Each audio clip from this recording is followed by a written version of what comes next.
of his vacation time, so he'll be back with us next Monday. Meanwhile, myself and Fletch sitting here at the helm, walking you through everything that's happening in sports and sports adjacency. Now, Fletch, a busy weekend, not so much in sports. What's the look on your face, buddy? What the hell, Elon? What? A premium account on X is required in order to stream on their platform. You can subscribe to X or stream to a different destination. Wait, what? We have to have a premium account now to stream on X? I guess. That's new as of today? Yeah.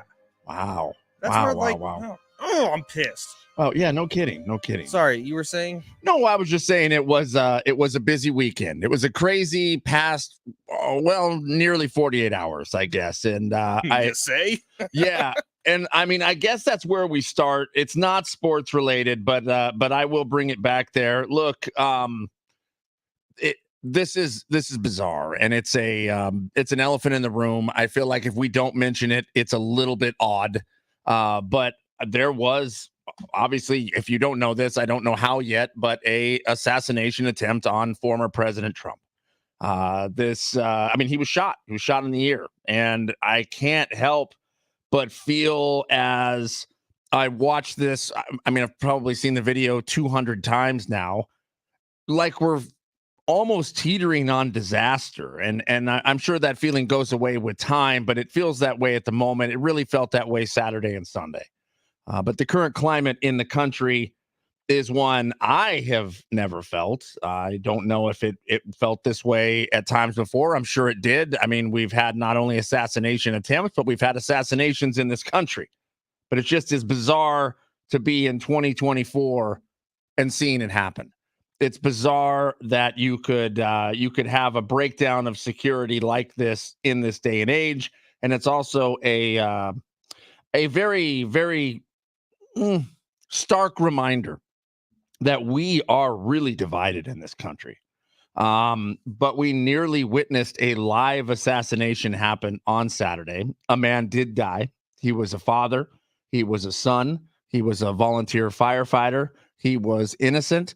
And he was an American killed by another American. And horrific in every manner. We've been living through nearly a decade where people have felt like they can't say who they back politically because they fear judgment, or they fear loss of friendships or loss of family members, or even worse, violence. Saturday's attempted assassination of former President Trump left me feeling devastated that this is where we are at as a country, not only in the United States, but, well, just as people. So look, we are not going to cover it. That's not what we do. I couldn't even do it justice. If you are looking for coverage of that assassination attempt, head on over to our sister station, News Radio 600 Kogo. They are going to cover every bit of this, as they should. But we, being a sports station, try to be that relief. We, being Big Rich, CD, and Fletch here, we look for the comic relief. I think you guys watch sports and listen to this show because you are looking for an escape, and that's what we plan on being. So, not to bring down the mood, but again, wanted to address the elephant in the room here. Very, very sad. Our hearts go out to the victims. Our hearts go out to former President Trump. And that is not what we do here as Americans. We solve our problems at the ballot box. We solve our differences at the ballot box. And if someone is in office that you don't like the way they're running the office, then we vote something different. We vote a different way, and we don't bring anything to violence. So heartbreaking and devastating as a country. With that being said, Fletch, so much happening in the world of sports. I mean, yeah, not a whole lot, actually. No, it's actually been fairly quiet. That was really well said, TD, and I think that's the right way to do things. Look, today on our show, we're going to do what we normally do. We're going to have fun. It's going to be a nice little relax. So if you want to jump over to Kogo and listen, Ted and LaDonna are going to do an awesome job. I talked to John Fink and Marty Galingen this morning. They're all ready to go for a marathon here. Right. Right. We're not. We're gonna do the fun stuff. We're gonna do the sports. We're gonna talk Padres, which hasn't been a whole lot of fun. We'll talk some NFL, and we'll be that escape. So when you get sick of listening to the news that's gone on, I know it takes a lot to get me to a news station on TV, and I was watching the news all weekend long. Same. I couldn't stop watching the news, in fact. And so I'm excited to be here this morning and to talk sports and to do the Padres thing, even though they're pissing me off. And, realize that we're 52 days away from the NFL kicking off. We're 2 weeks away from the Pro Bowl. We're 47 days away from college football. Come on. Like, there's a lot of excitement going on. And by the way, I believe the NCAA video game comes out today. Or this on week. A Monday? I think this week sometime. Wow. People are already playing it because they sent out to streamers the whatever the beta. But it's not even the beta because the game's finished. And so streamers have been playing it. And TD, I don't know if you've seen video. It is the most incredible looking football game I've seen in a long time. Really? Yeah. I have not seen it yet. I have been dialed in trying to get a different video game, which, if I purchase, will be the most expensive video game I've ever purchased in my life. Let's go. Name names. No. Come on. No. Well, I'll name the names when I get there. Legend of Zelda, Ocarina of Time, complete in wrap. No, it's Magical Chase. What is Magical Chase? Hang on. It's a shoot 'em up. Some people call it a cute 'em up. Yeah. Why is there so much pink? Yeah, I know. It's just this is really dumb. I mean, this is just a hard game to get, and it looks like I may have a copy here. 1991 horizontally scrolling video shooter game developed by Quest, published by Palsoft and Turbo Technologies Inc. Yeah, that's the one. What is this played on? TurboGrafx 16. What is it? Never even heard of that. Or a PC engine, I guess. If you were in Japan, you'd have a PC engine. Because I don't know if it ever came to the States. Anyways, who's the main character's name? Because she's very cute. I don't know. I don't know her name. I have no idea. I've never played this game in my life. Listen, I'm a nerd, and sometimes I collect things that I don't need, and this is one of those things. But you talked about the Padres. Things were, man, they were limping along trying to get to the All-Star break. Things have not been great. In fact, what was it, like 8 days ago? They were 6 games over 500. It was the Friday. They were playing against the Arizona Diamondbacks. Manny Machado hit a walk-off home run. They got to their season high 6 games over 500. They had more fans at Petco Park that night than ever in the history of Petco Park. It was bigger than a sellout. I don't know how that works. Ask Copa America. Right. We'll get to that later. But it was bigger than a sellout at Petco Park. Manny Machado hits the home run, and everybody collectively in San Diego got their hopes too high. Because it was the moment where you're like, oh, this team can do something special. How do they respond to that, TD? Losing 6 of 7, heading into the All-Star break. 1 game over 500 as we sit today. Was it 6 of 7? I thought it was 5 of 6. Maybe 5 of 6. Whatever. I think it was 6 of 7. Either way, here we are. Now 1 game over 500. In fact, now at the All-Star break, if you look at the playoff standings, they have now fallen out of the wild card race. Mm-hmm. So they are now 1 game behind. Well, no, the Diamondbacks are out too. I think the Mets are who moved into their spot. It is 6 of 7, by the way. That's not great. That's not great. And yeah, there was hope that if this Padre pendulum that swings back and forth right around that 500 mark had ticked up a notch, maybe they would finish 3 or 4 games over 500 and limp along to this break. It didn't work. I mean, they lost the series to the Braves. Friday night was abysmal. Saturday, they got the win, a 4-0 win. Yesterday, they take it on the chin again, 6-3. They lose. So, look, this is just what this Padres team is. And as much as we try to hold on to hope because we see sparks of life somewhere, you see something there's some greatness somewhere, they do the thing and bring it right back to the middle. Now, this record is not good enough for a playoff run. It's not good enough. I mean, I said they fell out of contention here in the wild card race, but let's just say that this trend carries on and they finish 1 or 2 games over 500. They didn't make the playoffs last year, 2 games over 500. They're not going to make the playoffs this year, 2 games over 500. It's tough. And when you look at the last 7 games that they've played, one thing stands out to me so obviously, and maybe it's the secondary thing because Manny Machado really hasn't been that good since that home run that he hit 2 Fridays ago. But you know who else has really struggled at the plate is the two guys who have really been carrying this team all year, and that's Jurickson Profar and Jackson Merrill. Both of them have gone pretty ice cold at the plate, and when you rely, and this is the concern that I brought up at the beginning of the year, when you're relying on Jackson Merrill and Jurickson Profar to be your biggest two offensive pieces, you probably don't have a very good baseball team. Yeah. And so we talked about it, and we talked about it cautiously, like, okay, well, when are they going to regress to the mean? Like, when is Jackson Merrill going to look like a rookie? When is Jurickson Profar going to look like who he's been in the league for the last 10 years?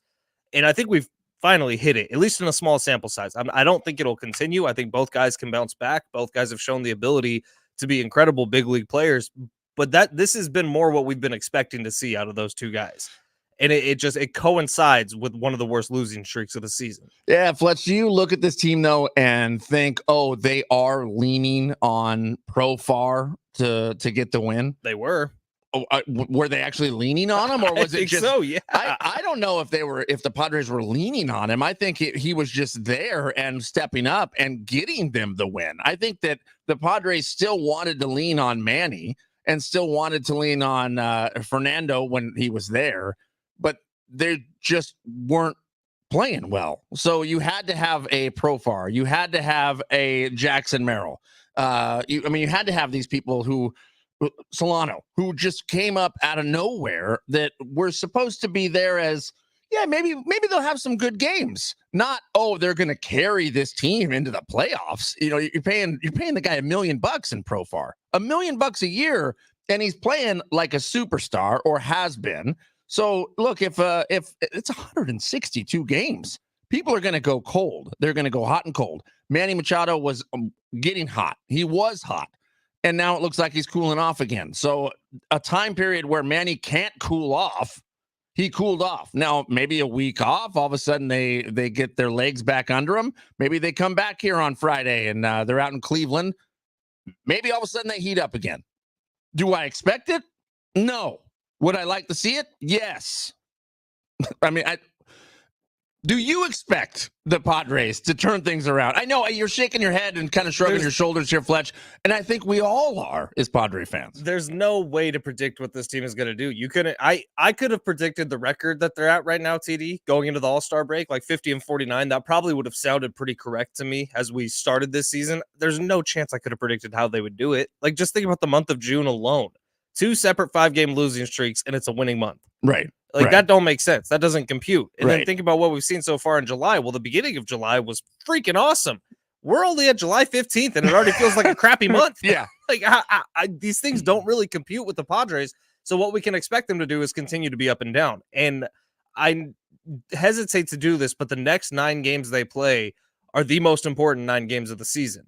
And the reason is because the 9-game road trip that they're on, well, when they come back home and play the Dodgers, that's the trade deadline.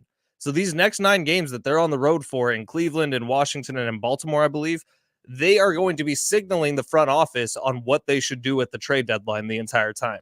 And it sounds like the Padres have already been in on a starting pitcher that was out there, and the White Sox rejected the offer immediately. But who knows? That offer could change as we get closer to the trade deadline. Maybe A.J. Preller reaches a little deeper into the farm system. What I'm curious about, and we'll get into this more at 7 o'clock this morning, TD, is at the trade deadline, what is Preller going to be allowed to do? Mm-hmm. What does Preller want to do?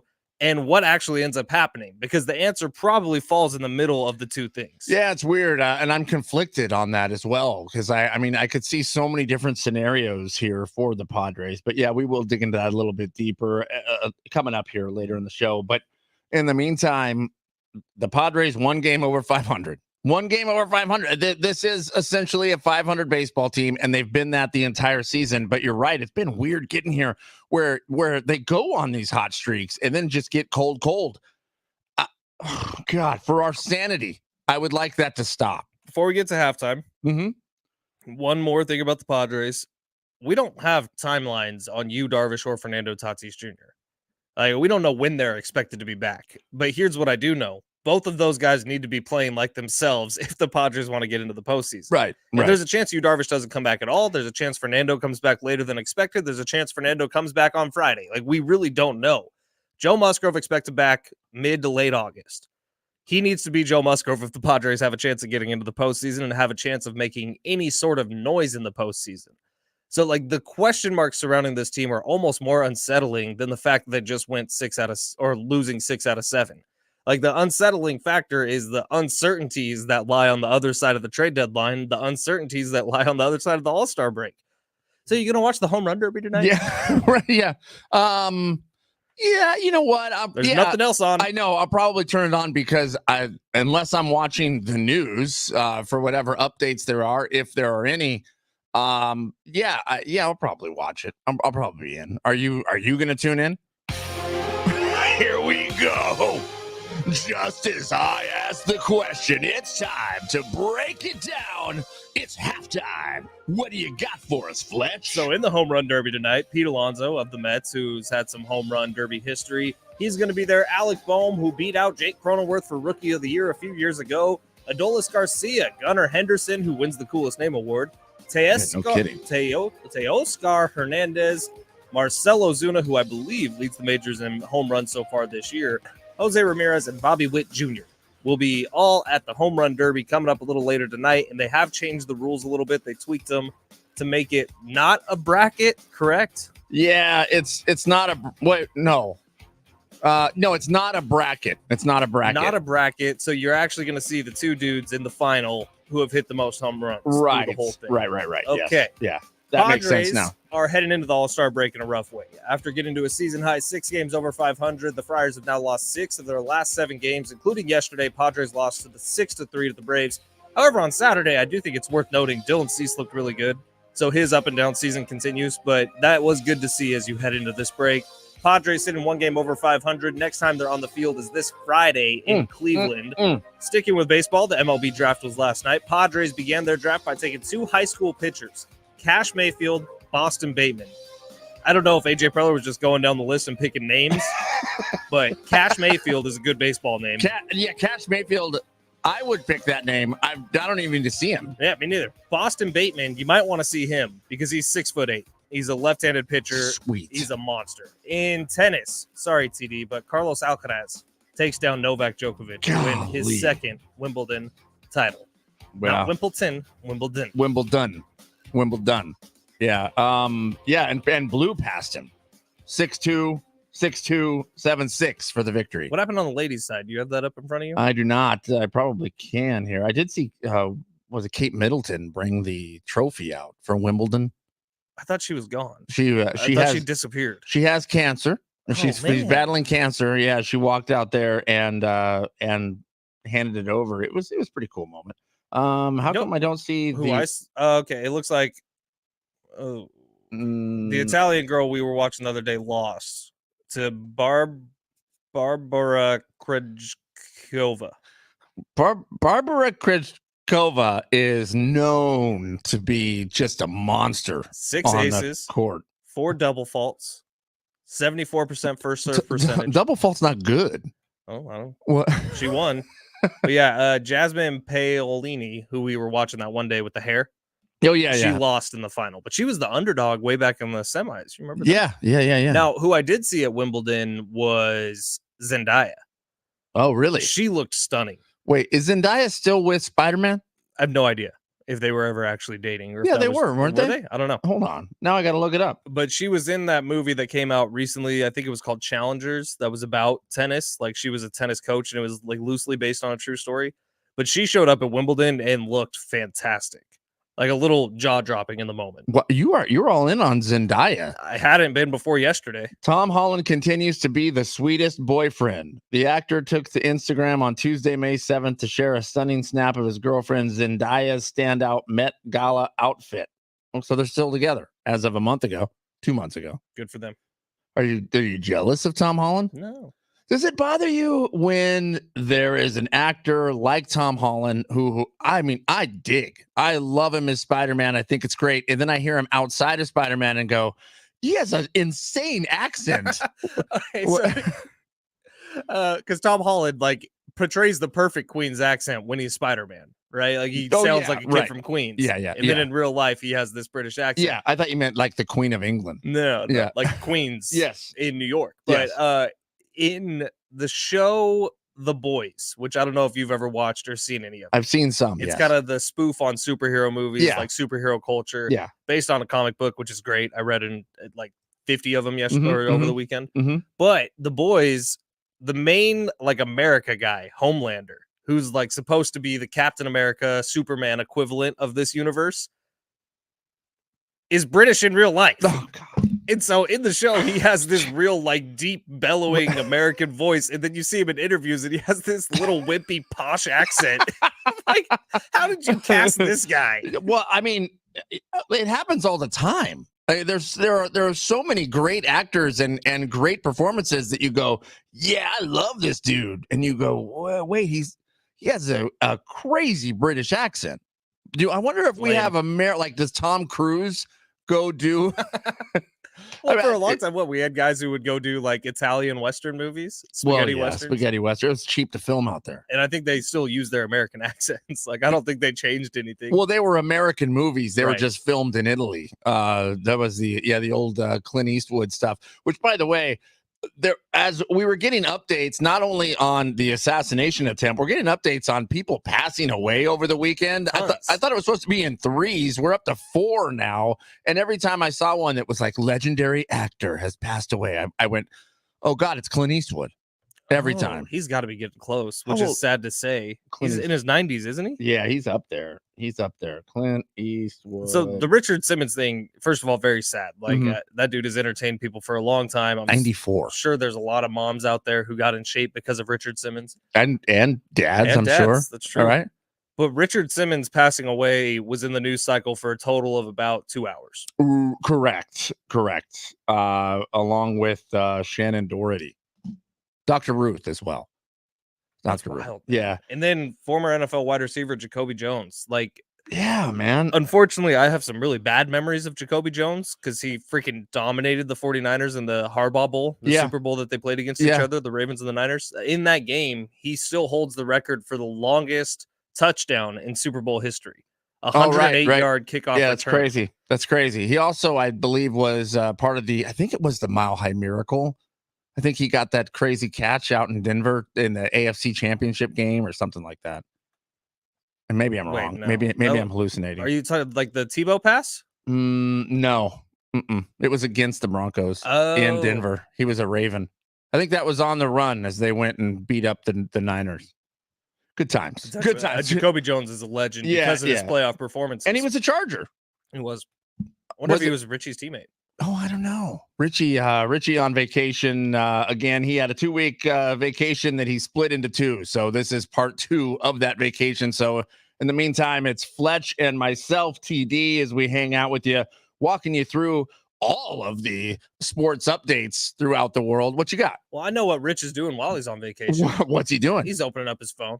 Yeah. He's getting on the Prize Picks app. Yeah. He already did the submit process, but you haven't, so it's time for you to do it out there. But download the Prize Picks app today. Use promo code DOGS at the time of sign up, and you are going to get a $100 first deposit match. And no matter where you are, because it is the #1 daily fantasy sports app on the continent, you can be playing some daily fantasy sports with Prize Picks. You can win up to 10 times your money right now. How does it sound turning $10 into $1,000? You can do that on the Prize Picks app as long as you use the little demons that are out there. Look, the promotions on the app are my favorite part about the app, whether it's Taco Tuesday, Flex Friday, or you're just sitting there on a random Monday and you get an email around 9:15 a.m. that's going to tell you what to do and what the promotions on the board are tonight or what the discounts on the board are tonight. Prize Picks is here to make sports more fun, and that's exactly what they do. Ever since I downloaded the app, I've been more locked into Padres games or UFC or whatever it is I'm watching because I have a little skin in the game. And by the way, since my initial $100 first deposit that got matched up to $100, so it was a $200 first deposit, I've never had to redeposit money again, and I've pulled out over $1,500 on the Prize Picks app. Download the app today. Use promo code DOGS. Get a first deposit match up to $100 and enter into sports heaven and join me, my brothers, because it's a lot of fun. Download the Prize Picks app today. Promo code DOGS.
Our iHeartRadio Music Festival is back September 20th and 21st at the T-Mobile Arena in Las Vegas.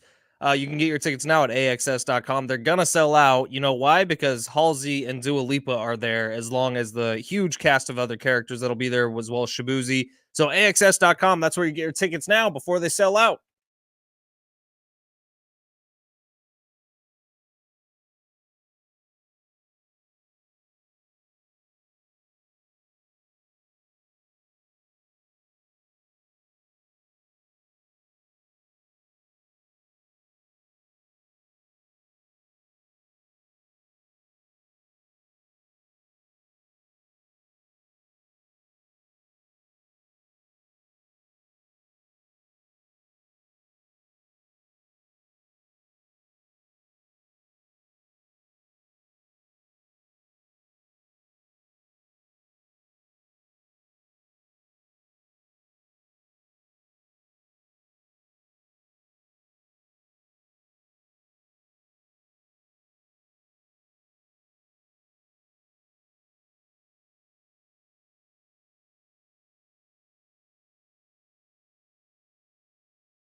This update is presented by Toyota of Poway in the heart of San Diego. Padres heading into the All-Star break in a tough way. They got to a season-high 6 games over 500. That was 2 Fridays ago. The Friars have now lost 6 of their last 7 since then, including yesterday, as the Padres lost 6-3 to the Braves. Padres sitting 1 game over 500. Next time they're on the field, going to be this Friday in Cleveland. Sticking with baseball, the MLB draft was yesterday.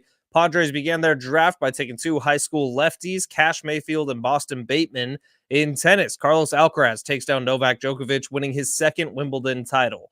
The summer sales event is on now at Toyota of Poway. Over 200 new and pre-owned Toyotas in stock will get you into the Toyota of your dreams. With special finance and lease rates, there's never been a better time to get a new or certified pre-owned Toyota. Visit toyotaofpoway.com.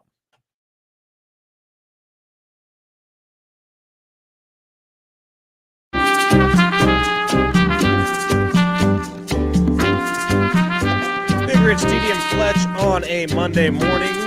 Giveaways today, 2 big ones coming up. We got a pair of tickets to the Outlaw Music Festival at the North Island Credit Union Amphitheater. That's going to be on July 29th, next week, 2 weeks from now. Willie Nelson, Bob Dylan, John Mellencamp, and more tickets and info. Head over to Ticketmaster.com. Keep listening for your chance to win. And then the biggie. Luke Bryan tickets, August 8th at the North Island Credit Union Amphitheater in Chula Vista. Deets and seats, Ticketmaster.com. Keep listening to win. Luke Bryan's a big ticket, man. So August 8th, Luke Bryan will be playing at the North Island Credit Union Amphitheater. And now we all get to surprise TD together with the news. We're giving away Luke Bryan tickets today, buddy. Luke Bryan? We're going to shake a girl, shake it for me? All those things, yeah. Come on. Got a little boom in my big truck. Yeah. Gotta open up the doors and turn her up. Yeah, that's what I'm talking about, man. I've seen Luke Bryan a couple of times now. I've got to meet Luke Bryan a couple times now. He is a cool dude. I mean, he's a cool dude, and he puts on a great show. Great show. It's a lot of fun, and there will be a lot of country girls and guys shaking it.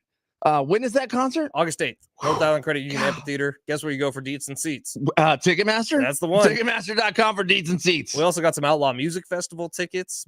Willie Nelson, Bob Dylan, John Cougar Mellencamp. We're opening up the prize vault today? Oh, yeah. Without Richie here. Yeah, I mean, that was why we're opening it up. Oh, gotcha. And Jeff said, "Get the big loser out of here. Good. You guys are going to give away some good prizes." Good. Yeah, Richie on vacation this week, so just Fletch and TD with you. Actually, if you want some breaking news, we got breaking news. Luke Bryan tickets the next 2 weeks. Whoa. The following week, the week of the 29th, Rich is going to lose his mind. That's actually the week that I'm out. Are we giving away Creed? No. Oh. What is Rich's favorite all-time singer? Favorite all-time singer? I have no idea. Dave Grohl, Foo Fighters. Oh my gosh. We're giving away Foo Fighter tickets? That's the week I'm out. Holy smokes, man. We are set up here. Outlaw Music Festival, Luke Bryan, and then Foo Fighter tickets coming up in the next couple weeks. Good Lord. Buckle up. Listen, if you want to take your lady out to a show, though, and watch her have a good time, Luke Bryan. Yeah, that's the way to go. Luke Bryan is tip top. I'm telling you. I know from experience, guys. Yeah, TD got laid. Yeah. Listen, I've seen Luke Bryan twice. It's happened twice. Okay. All right. Did you watch any soccer this weekend? No, but I saw a bunch of videos on Twitter of people losing their minds. Yeah. And have you seen the pictures, like the aftermath? No. Of what happened in Miami? No. So the Hard Rock where the Dolphins play. Right. The aftermath is kind of horrifying. I didn't know you could F up an NFL stadium this bad. Oh, no. But there are escalators that are completely ruined, like the sides completely torn down, broken. No way. Yeah, it's bad. The whole place is trashed. Like, I'm guessing that the cleanup crew came in and were like, nah, don't want to do it. Yeah, we'll see you later. So Copa America. Copa America wraps up over the weekend, and was it Argentina that won? I don't know. I let me double check this as I say this. Here, I'm sending you these pictures. It is Argentina wins. So Argentina wins the thing, and they win it 1-0, and it came off an overtime goal, which means that thing was tied up for like the 112th minute of a 90-minute game. Okay, I'm sure it was exciting. I missed it. I didn't Lautaro Martinez scored in the 112th minute. Okay. Meanwhile, before the game actually started late because they had to put the place on lockdown because people decided they were just going to enter the stadium. They didn't have tickets. They just started busting through the gates. And did you send some aftermath photos here? Yeah, that's the escalator I was talking smokes. about. And there's more from like inside the stadium where fans were actually sitting. But it wasn't just breaking down the gates, TD. People were like crawling in through ventilation things, like Mission Impossible style. So I guess where I'm a little bit lost is, well, one, I don't know how this could even happen. I mean, I guess if you just have enough people just overrunning security, they would get through and start busting things up. Now, the escalator is showing me it's an escalator that has those glass side rails that people just pushed over. I mean, they're just completely shattered and busted over. But man, oh man, what is going on with Copa America? I don't know. That people are doing that to try to get in to see this thing. Okay, so they broke all attendance records. Yeah, for sure. Like, while this show, I don't know what we are about soccer. We're not soccer fans. Like, none of us are going out of our way to watch soccer on TV. That is the minority opinion of this world. Correct. Like, this world freaking loves soccer. And the Argentina and Colombia, both of those countries, freaking soccer is number one on their radar. Correct. In fact, it's a way of life for them. So I would imagine not a whole lot of people tried to break into the stadium were like Big Rich, TD, and Fletch, who are like passive soccer followers. No, these people, this is their life, TD. Like, soccer is life and death to them every single time their team takes the field. I mean, I get it when I watch Ted Lasso. Yeah. I like that. In fact, Ted Lasso is probably the most complete soccer games I've ever watched in my life, and they weren't real.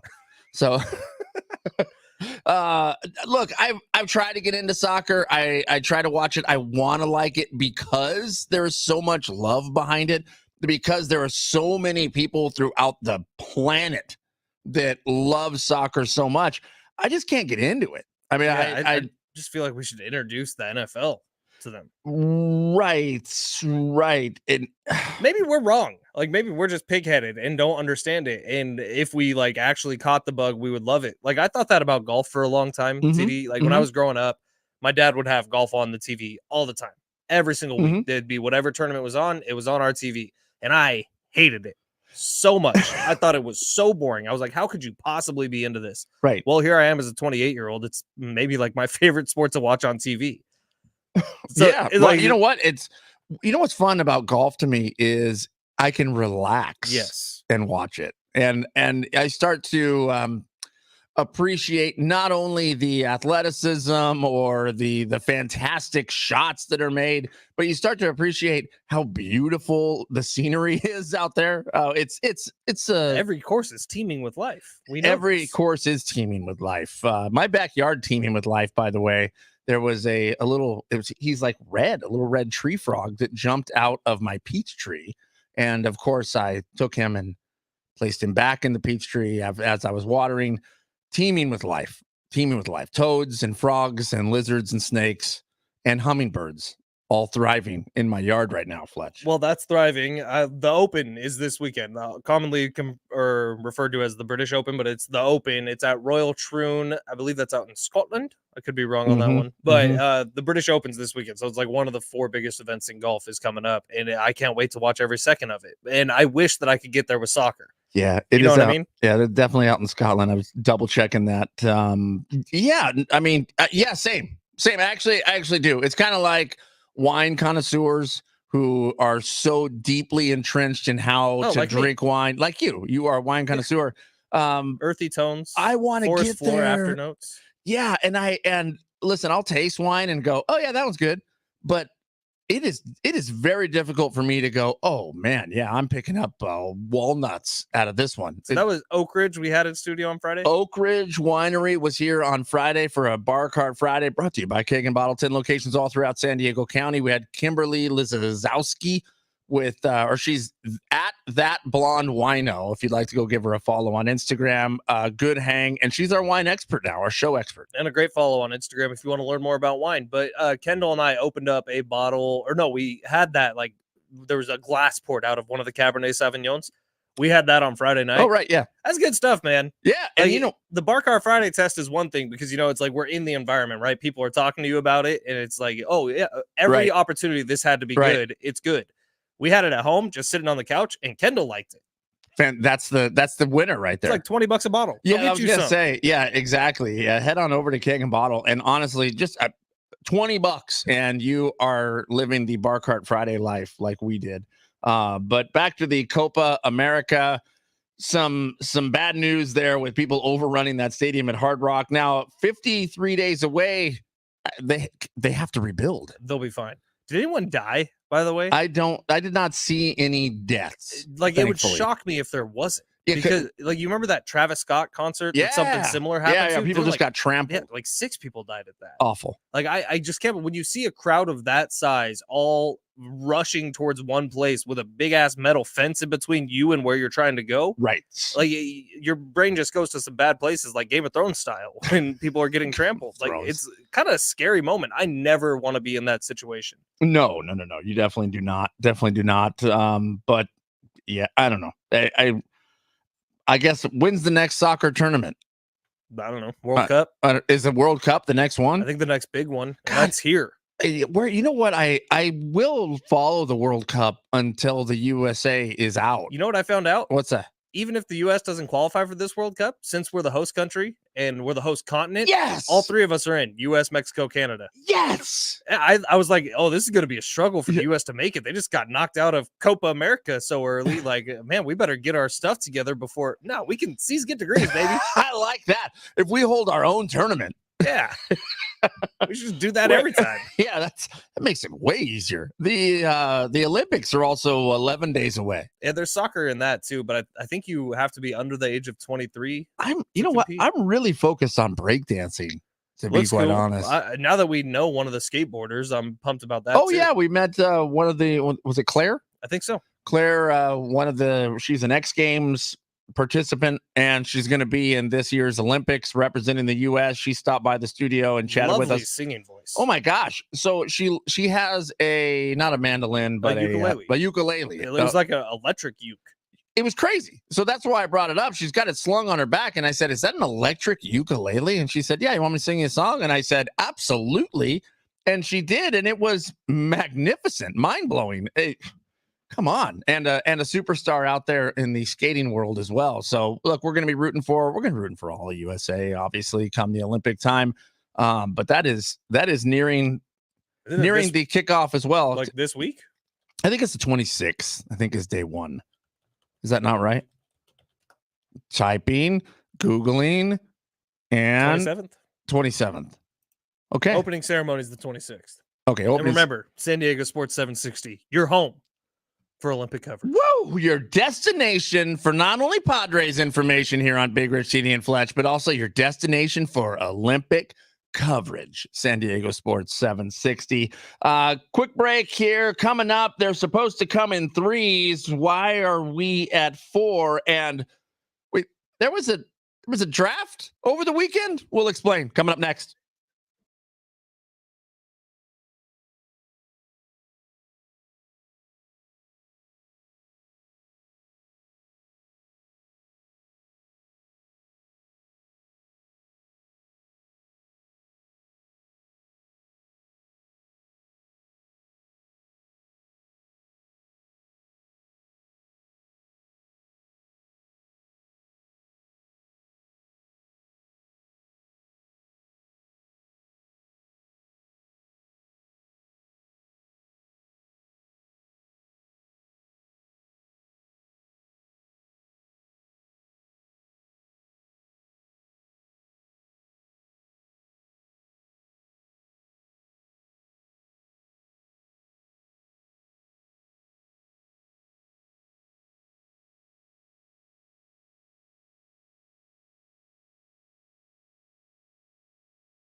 You can win yourself $1,000 just by listening here to San Diego Sports 760. Just listen for the keyword. Once you hear the keyword, head on over to sportssd.com to enter it. Your next chance to grab the keyword coming up, 7 o'clock.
Big Rich, CD, and Fletch, San Diego Sports 760, rolling through a Monday. Busy sports weekend, right? Busy weekend. There was a 500. There was a 500 record by the Padres. Actually, they won on Saturday. They lose on Sundays. 500. That's par for the course here with the Padres. Copa America. Were there any other sports? I guess WNBA. Wimbledon. Oh yeah, Wimbledon wrapped up. Wimbledon. Well, that's right. So Wimbledon. I actually watched a good amount of tennis this weekend. I was into it. It was fun. You were into tennis? Yeah, for like the first time in my life. Never really got there, but was it the grunting? No, there was a limited grunting, I'll be honest. On the male side, tons of grunting. Yeah, I noticed that as well. Did somebody have a talk? I don't know, but I don't think it's as good without the grunting. I agree. Like, I want to Thank you. Man, I agree wholeheartedly. I feel the same way. There needs to be more grunting. Did you ever see the like HBO spoof that had Andy Samberg and Kit Harington, the tennis thing? Yeah. I thought that was one of the funniest like hour and a half. Oh my gosh, that was great. Was that COVID time when that came out? It may have been, yeah. You know what? Because I felt like grunts were so exaggerated and hysterical. And I'm thinking like to other tennis things I've seen. I'm like, no, they weren't really that exaggerated. Like it's really just the goofiest thing in sports. Right. Andy Samberg, by the way, is hilarious to me. I mean, I love the guy. His facial expressions, just his face. His delivery. Oh my god, I love him so much. And in the Lonely Island stuff, classic. I went and saw A Quiet Place Day 1. Okay, all right, Saturday. And before you say anything, 5.5 out of 10. Better than that. Better than 5.5. Yeah, lots of heart. It was like a very emotionally charged movie. Here's my problem with Quiet Place. 7.5. Okay, 7.5. That's high. Yeah, I mean, I had the first one at like a 6, the second one at like a 9. Wow. And then this one probably 7.5. The second one was a 9. The second one was fantastic. I don't know if you ever saw it. It was less about the creatures and more about human on human conflict. Oh no, I didn't see it. Fantastic. So the first one I saw and I thought, that's fine. I don't. Again, I brought this up months ago. We were talking about The Quiet Place for some reason, maybe because this movie was coming out, and I thought, why? In the first one, there's a nail, a 10-penny nail, just sticking up in the middle of a staircase, and this is how this is going to be the culmination of this movie. One, why would that nail be there for any reason? You would have to literally go underneath the staircase and drive a nail up through it, or you put that board on the staircase already with a nail through it, and then just leave it, which, by the way, you have lived in this house for I don't know how many years, and this is the first time that you discover this nail sticking up through the thing. All right, let's go through Star Trek and try to analyze every little piece of that. You're going to find something stupid. But explainable, okay? But explainable. Listen, the other problem I had was at the end, you just shoot them with a shotgun and they're dead. You got to shoot them like in the ear, right? Get some shotguns. I mean, then this is over with. This is not a hard thing. In fact, get a shotgun or get snipers set up and just set a radio out in the middle of a field so they go to the radio. You know, TD, you should have been there. I would solve all this. The Last of Us, okay? The Last of Us, that show. I like the show. It's a great show. It's one of the greatest video games ever. It's a great show. It's a fun watch. You know how you fix all this? Roundup. Buy Roundup. And it's over with. These are mushrooms we're talking about, and it's done. Anyways, speaking of done, good movie if you want to go see it. Yeah, there you go. That's the Big Rich City and Fletch movie review. Lots of emotion. Like, man, they really the entire movie, because the one dude like suffers from panic attacks and anxiety, and the lady is like going through cancer, and she just wants to get another piece of pizza like before she dies, but she's in the middle of this apocalypse. It's pretty great. This was the prequel. This was literally like day one in New York City. What happens? Oh, it is titled Day One. Yeah. All right. What happens? Just fill us in. It's day one. No, I'm just kidding. No spoilers. No spoilers. Meanwhile, over the weekend, it's supposed to happen in threes when it comes to celebrity deaths. We had Dr. Ruth pass away. I'm not familiar with her work. She's like the OG sex therapist. Yeah. So before I don't know what was the deal on K-Rock they had with the guy. I don't remember. Anyway, she was a sex therapist. Richard Simmons passes away. Knew that one. Shannon Doherty passes away. Knew that one. Then Jacoby Jones passes away at 40 years old. Came out of nowhere. No cause of death listed as of now, but Jacoby Jones, a legend in Baltimore. He played for another team too, Chargers. He played he went to it's Baltimore. I feel like there was one more team in between there. There could have been. But Jacoby Jones, who forever is remembered in Baltimore as like the hero of the Super Bowl, the Harbaugh Bowl, had 2 touchdowns in that game. Still holds the longest touchdown in NFL history in a Super Bowl. It was 108 yards, kickoff return for a touchdown, crushing 49ers' hopes and dreams of getting a Super Bowl in my lifetime. It's always this year. Yeah. I guess he started as a Texan before he became a Raven. Then he went to the Steelers and ended with the Chargers. Man, yeah, listen, the dude was unbelievable. Anytime there's ever a premature death, it's very, very sad, but he was just 40 years old. And yeah, no cause of death listed, which, man, makes you speculate. It's rough. NFL is a hard-fought game, and I think there are a lot of times where it messes with your head. And I'm hoping this is not one of those times, but God, it sure feels like it at the moment. 40 years old, yeah, because he was a legend in his time. I mean, he was unbelievable. So that one hurts. They all hurt, man. Richard Simmons, you said it earlier. So many women and so many dudes just sweating to the oldies with Richard Simmons. Now he pops up on TikTok all the time. He does. He's kind of a TikTok. He's kind of TikTok famous. Very clippable. Yeah. Well, there's a lot of hip shaking he did. A lot of hip shaking. Did you ever see his episode of Whose Line Is It Anyways? No. It's the funniest episode. Really? You should watch it tonight. He kept that giant hair his entire all the way to the end. So hats off to you, Richard Simmons. But I mean, 76. Shannon Doherty was fighting cancer and lost her battle to that. She was yeah, it was years of it. What's up? Patrick Allen saying you look better than me on TV. I look better than you? Yeah. That's never happened. That's never happened. But I appreciate you, Patrick. Screw you, man. I smell better than him. How's I can Florida promise you that. taste? I can listen. He may have to go out and having a good smell day. I don't know what you're talking about. Well, I'm just saying that if I was betting, if I was jumping on Prize Picks, I would take the more on whether or not that box you're in has an odor. Not a single fart today. Unbelievable. Even after drinking that apple juice? We'll see. I'm only halfway through. Well, I like that apple juice is your go-to drink, by the way. It's either White Monster or apple juice, and we're all out of White Monster. Oh God, we run out of White Monster quick in the break room. Yeah, because Rich has started drinking them. Well, it's because they have peach mango bang only. Yeah, exactly. That's why it's not being purchased.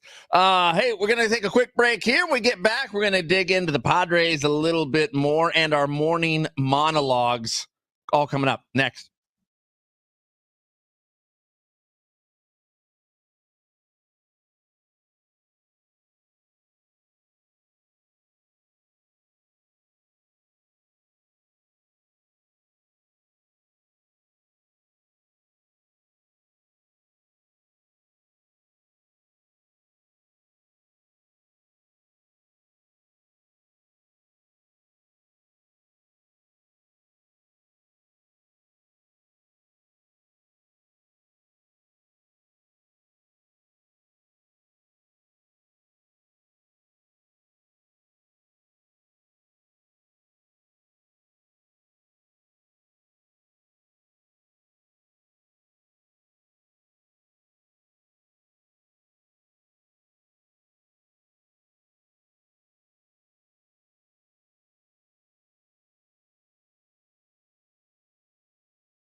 It's hour 2 on Big Rich, TD, and Fletch. This update presented by the Jibba Trail Real Estate Team. Padres heading into the All-Star break in rough shape. They got to a season-high 6 games over 500. That was 2 Fridays ago. They've then lost 6 of their last 7, including yesterday. Padres lost 6-3 to the Braves. Padres sitting 1 game over 500 next time they're on the field this Friday in Cleveland. Sticking with baseball, the MLB draft was last night. Padres began their draft by taking 2 high school pitchers, both left-handers, Cash Mayfield and Boston Bateman, who stands 6'8". In tennis, Carlos Alcaraz taking down Novak Djokovic to win his 2nd Wimbledon title. Would you like to know what your home would sell for today? Get a simple text message with your home's value by texting your address to 855-600-6000. You'll get no phone call, just a text. Jim Buttrell has the buyers. Simply text your address to 855-600-6000.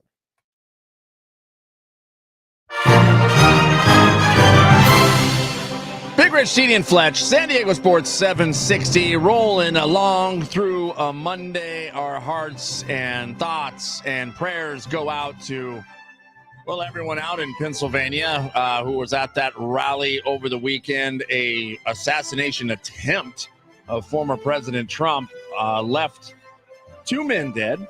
One of them was the shooter. Man, my heart breaks for everything that's happening. Hopefully things cool off a little bit here in the country. Meanwhile, as a sports show, we're gonna keep it a little bit lighter here.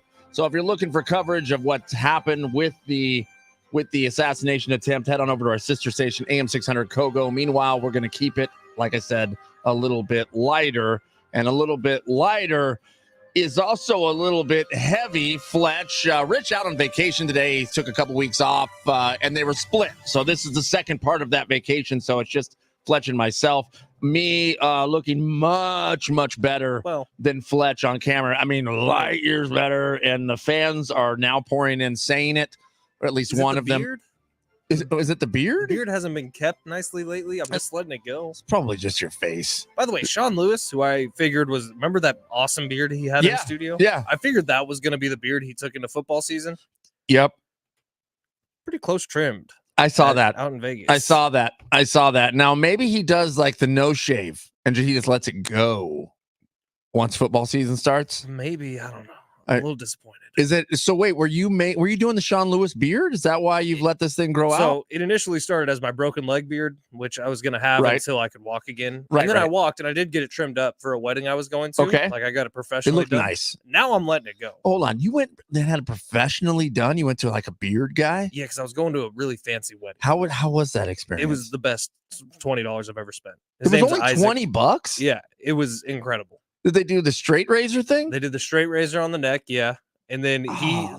I thought he was done 5 different times, but then he kept going back and straightening everything up. Golly. That dude is a damn pro. I'm going back to him soon, and I will get the name of the barbershop and post it. When you got it all trimmed up, was Kendall like, yes? Yeah, there were several purring noises. I didn't know what that was all about. Wow. It's really happening.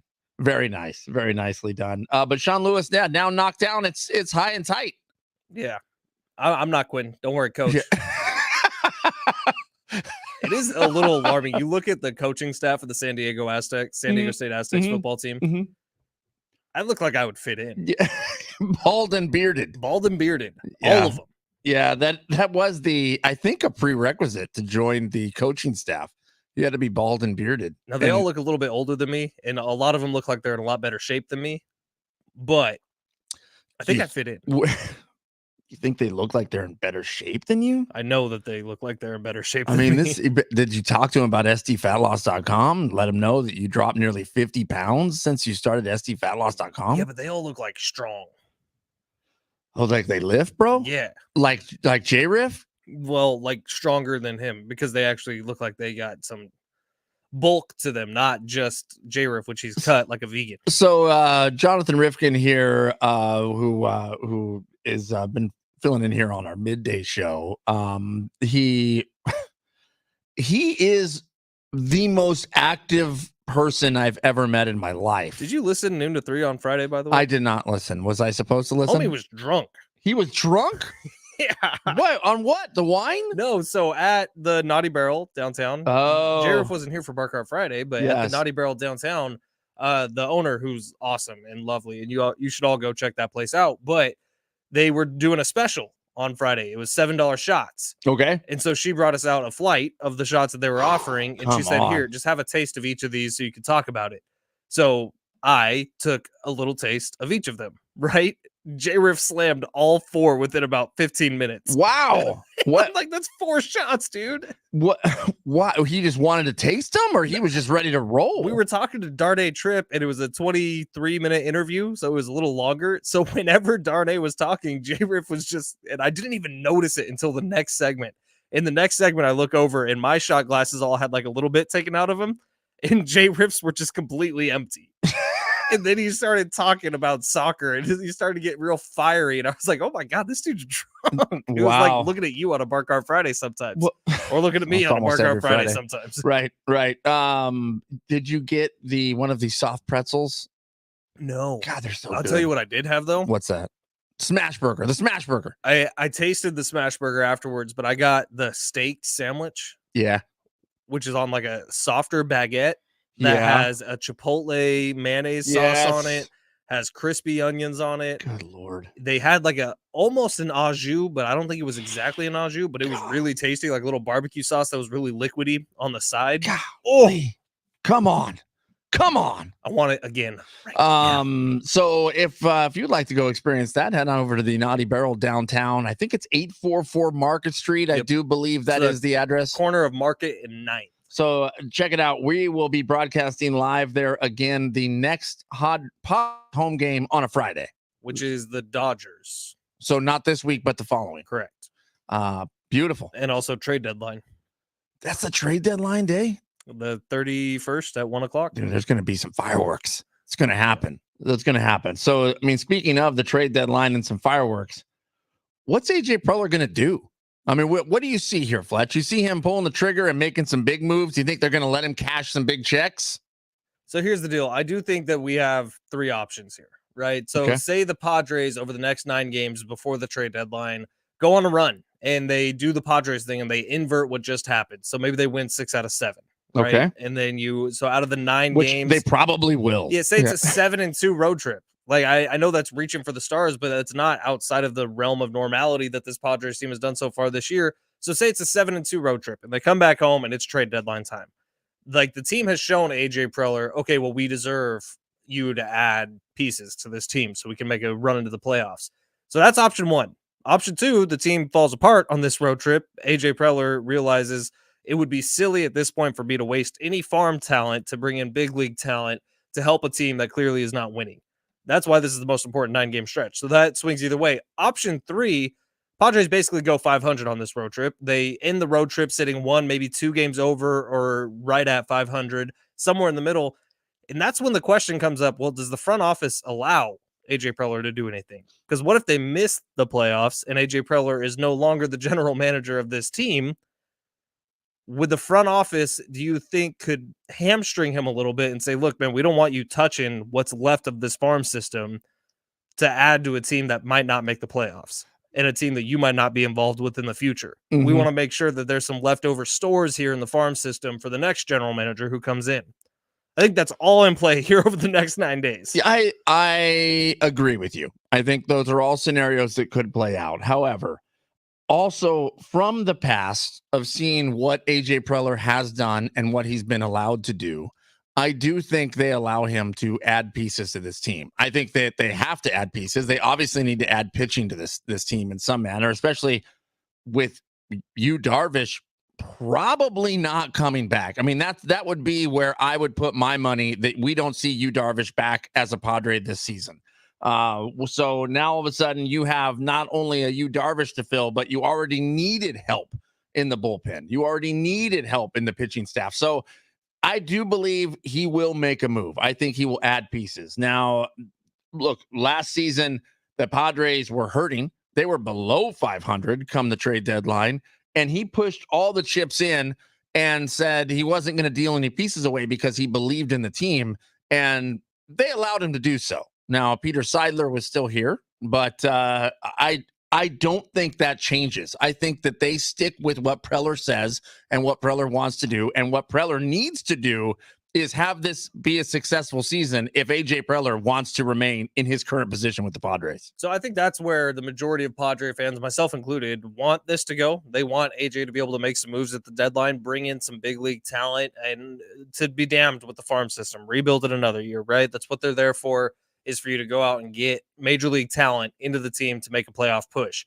I don't know that that's the logical best option here. Well, it wasn't the logical best option last season. In fact, it was the polar opposite of what I was campaigning for last year. I was saying, dude, Josh Hader, Blake Snell, both expiring contracts. You can get a lot for both of them. There's a lot of teams out there that need starting pitchers, need a closer. You could get a ton of farm talent from the two of them for a team that was like 6 games under 500 at the trade deadline. Like, what was really the point in keeping them? Well, you play out the rest of last year. What was really the point of keeping them? Right? It's not like anything happened anyways. Yeah, but you were taking a gamble. Right. You were betting on it, and it didn't play out. So, I mean, the point was there was hope and optimism that things would turn around, and it just didn't. Now, once again, I mean, we're sitting here with hope and optimism that the Padres are going to catch fire and finish with a winning record. And it doesn't need to be insane. I mean, we're talking 4 or 5 games over 500 is where this thing finishes up. And they're probably in the playoffs with that.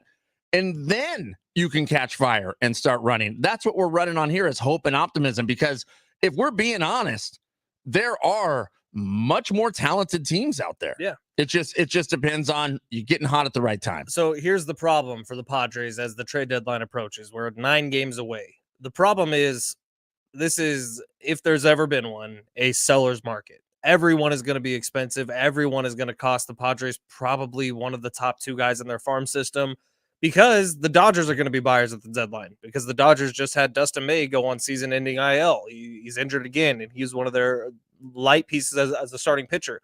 The New York Yankees are going to be in buying.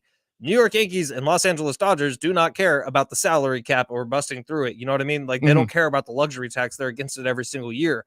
Also, the Milwaukee Brewers, the Atlanta Braves, the St. Louis Cardinals, the New York Mets, Arizona Diamondbacks, Pittsburgh Pirates, Cincinnati Reds, San Francisco Giants, all these teams that are competing with the Padres right now in the National League wild card are also going to be in the market to try to add someone at the trade deadline. Yeah, no, I get it. And I do not feel like there's some splashy trade coming. I don't feel like the pocketbook is going to be opened up and it's going to be carte blanche to write as much money as you like to bring somebody in.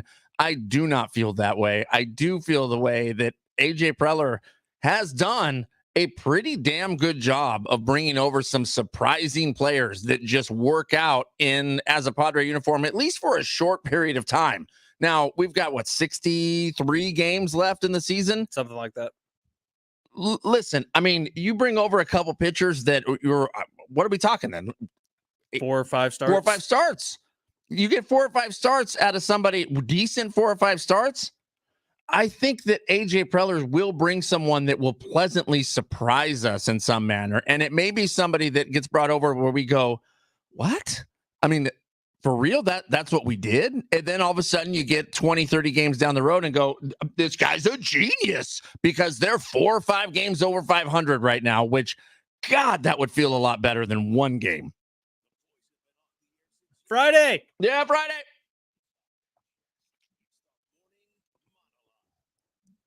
Fletch. Yes. You want to start this thing? You want me to start this thing? So Saturday, I mentioned I went to see the movie Quiet Place Day 1. Right. It's good enough. It's probably a movie you could wait till you see it at home, but I like movie theaters. You gave it a 7.5. A 7.5 is strong. It probably partially because I saw it in theater. So the sound was hitting, the emotions were running. Okay. The popcorn was fantastic. Like, that adds a point to my movies. Did you get the separate box, pour out the popcorn out of the bucket? It was just me, so I didn't need to. You still got to butter the whole thing. Yeah, but I shake it a lot. You went solo to the movies? Well, yeah, I love going solo to the movies. I don't know how you... Where was Kendall? She was in Long Beach all weekend. She was actually at Catalina Island with some of her girlfriends. Did Kendall not want to see? Nope.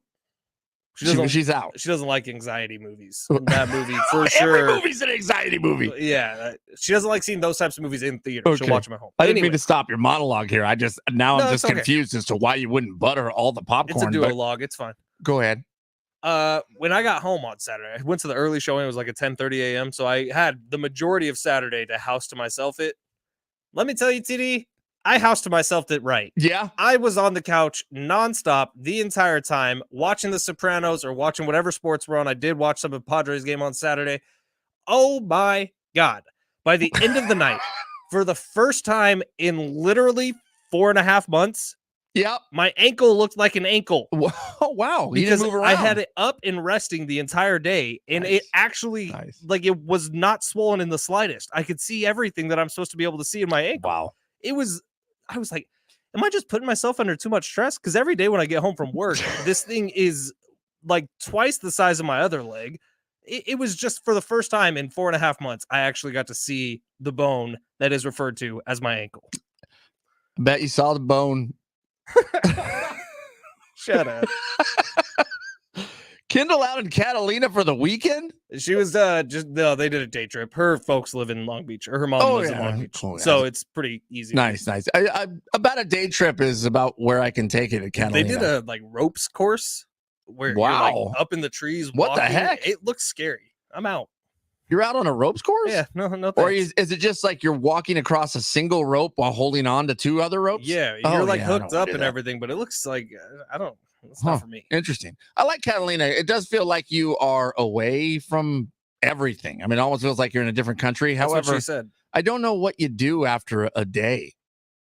They had fun. Well, that's cool. That's cool. Good. You know what's odd is my morning monologue is in the same vein as yours, except I didn't do house to myself. It was just my wife and I hanging out. No kids. The kids were gone doing different things all weekend. Yeah, dude. Yeah, so Get out of here, Caleb. Crazy. We watched a lot of television. We caught up on a lot of shows. I barbecued. I cleaned house. I did really nothing. Just hung out at home for the weekend.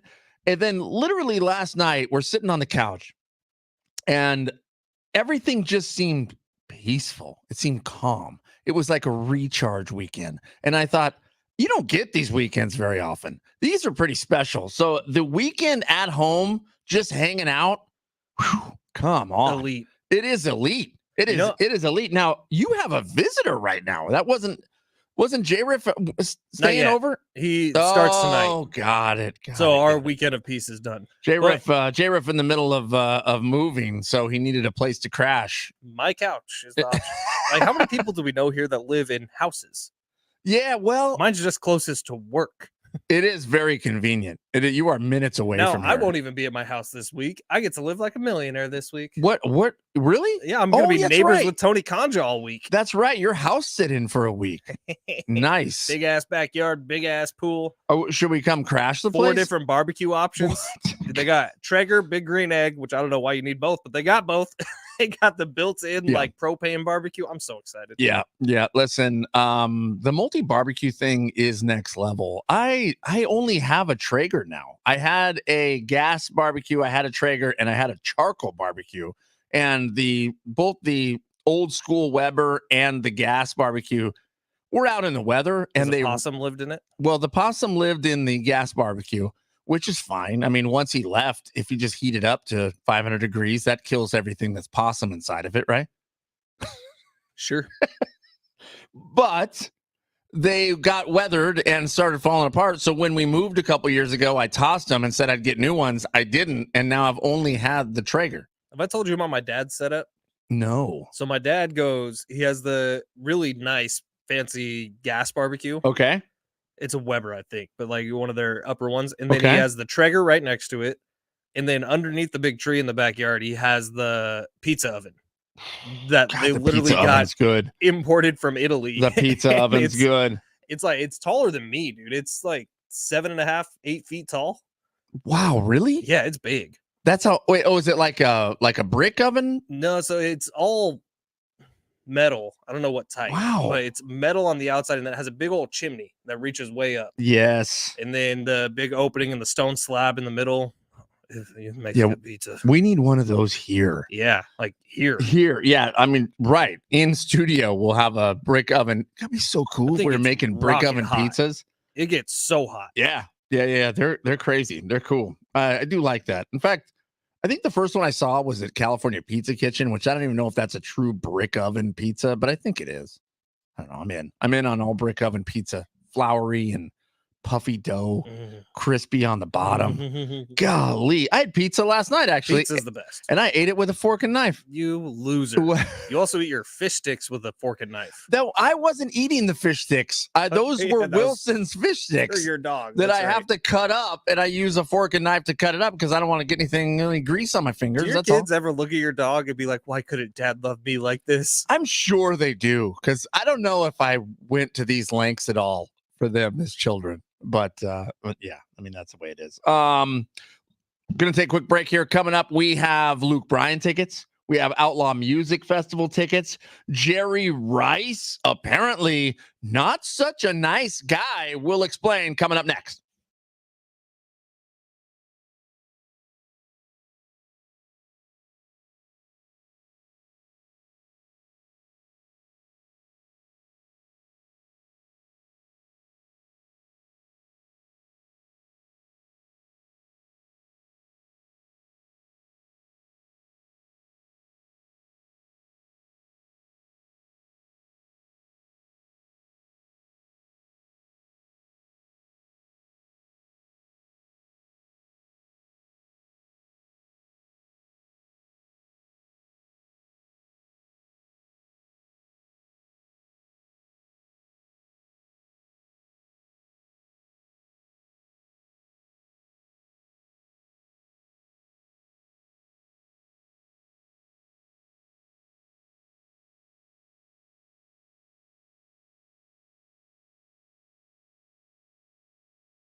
Hit us up on the talkback mic. That's a little microphone icon right next to the play button when you're listening to San Diego Sports 760 on the free iHeartRadio app, the free talkback mic. And you leave us a 30-second voicemail. We'll play it here on the show.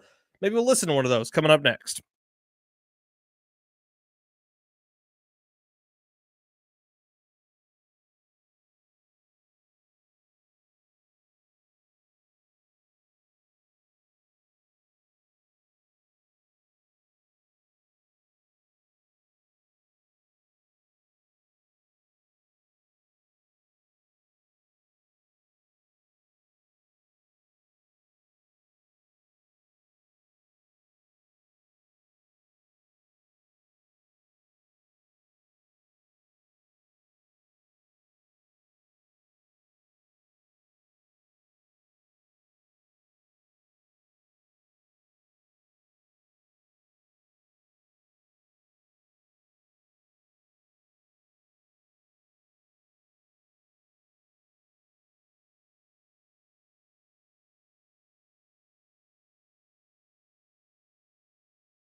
This update is presented by Project Clean Water. We will begin with the Padres, who head into the All-Star break in a rough way. After getting to a season-high 6 games over 500, the Friars have now lost 6 of their last 7 games, including yesterday. Padres lost 6-3 to the Braves. They are sitting 1 game over 500. Next time they'll be on the field is this upcoming Friday in Cleveland. Sticking with baseball, the MLB draft was last night. Padres began their draft by taking 2 high school lefty pitchers, Cash Mayfield and Boston Bateman. And in tennis, Carlos Alcaraz takes down Novak Djokovic, winning his 2nd Wimbledon title. Want to keep our waterways clean and beautiful? Harsh chemicals from car washing can flow into storm drains, harming our waterways. Choose eco-friendly car washes that properly dispose of the water from suds to shores. Wash your car wisely. Visit projectcleanwater.org for details and tips on how to make a difference.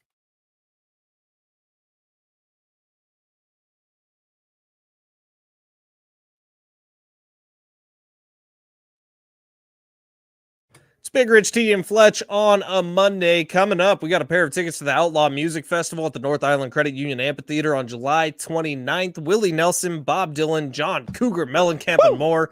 Tickets and info at Ticketmaster.com. Keep listening to win. TD, what do you say we do those this segment? Let's do them this segment. Outlaw Don't go Music anywhere. Festival. Coming up this segment, it's July 29th. Willie Nelson, Bob Dylan, John Cougar Mellencamp, Sucking on Chili Dogs. That is going to be given away here in the next 9 minutes. It's Bob Dylan doing John Cougar Mellencamp. What'd you think? 6. 6? That's worse than a day one Quiet Place. Yeah, probably. Here, real quick, because J-Riff and I got into this on Friday. When we were down at the Naughty Barrel. Camila Cabello, no. Shawn Mendes. Well, sure. Okay. But Paul Skeens. Right. Would not be as famous as Paul Skeens is if he wasn't dating who he was dating. I believe you are correct. Thank you. Not saying his potential isn't above and beyond. It helped him get into the spotlight earlier. Yeah, we knew who Paul Skeens was before he was a great pitcher. That is correct. Yes, that is correct. Which, when you look at Paul Skeens, do you go, oh, yeah, that's Livy Dunn potential? Take the athleticism aside.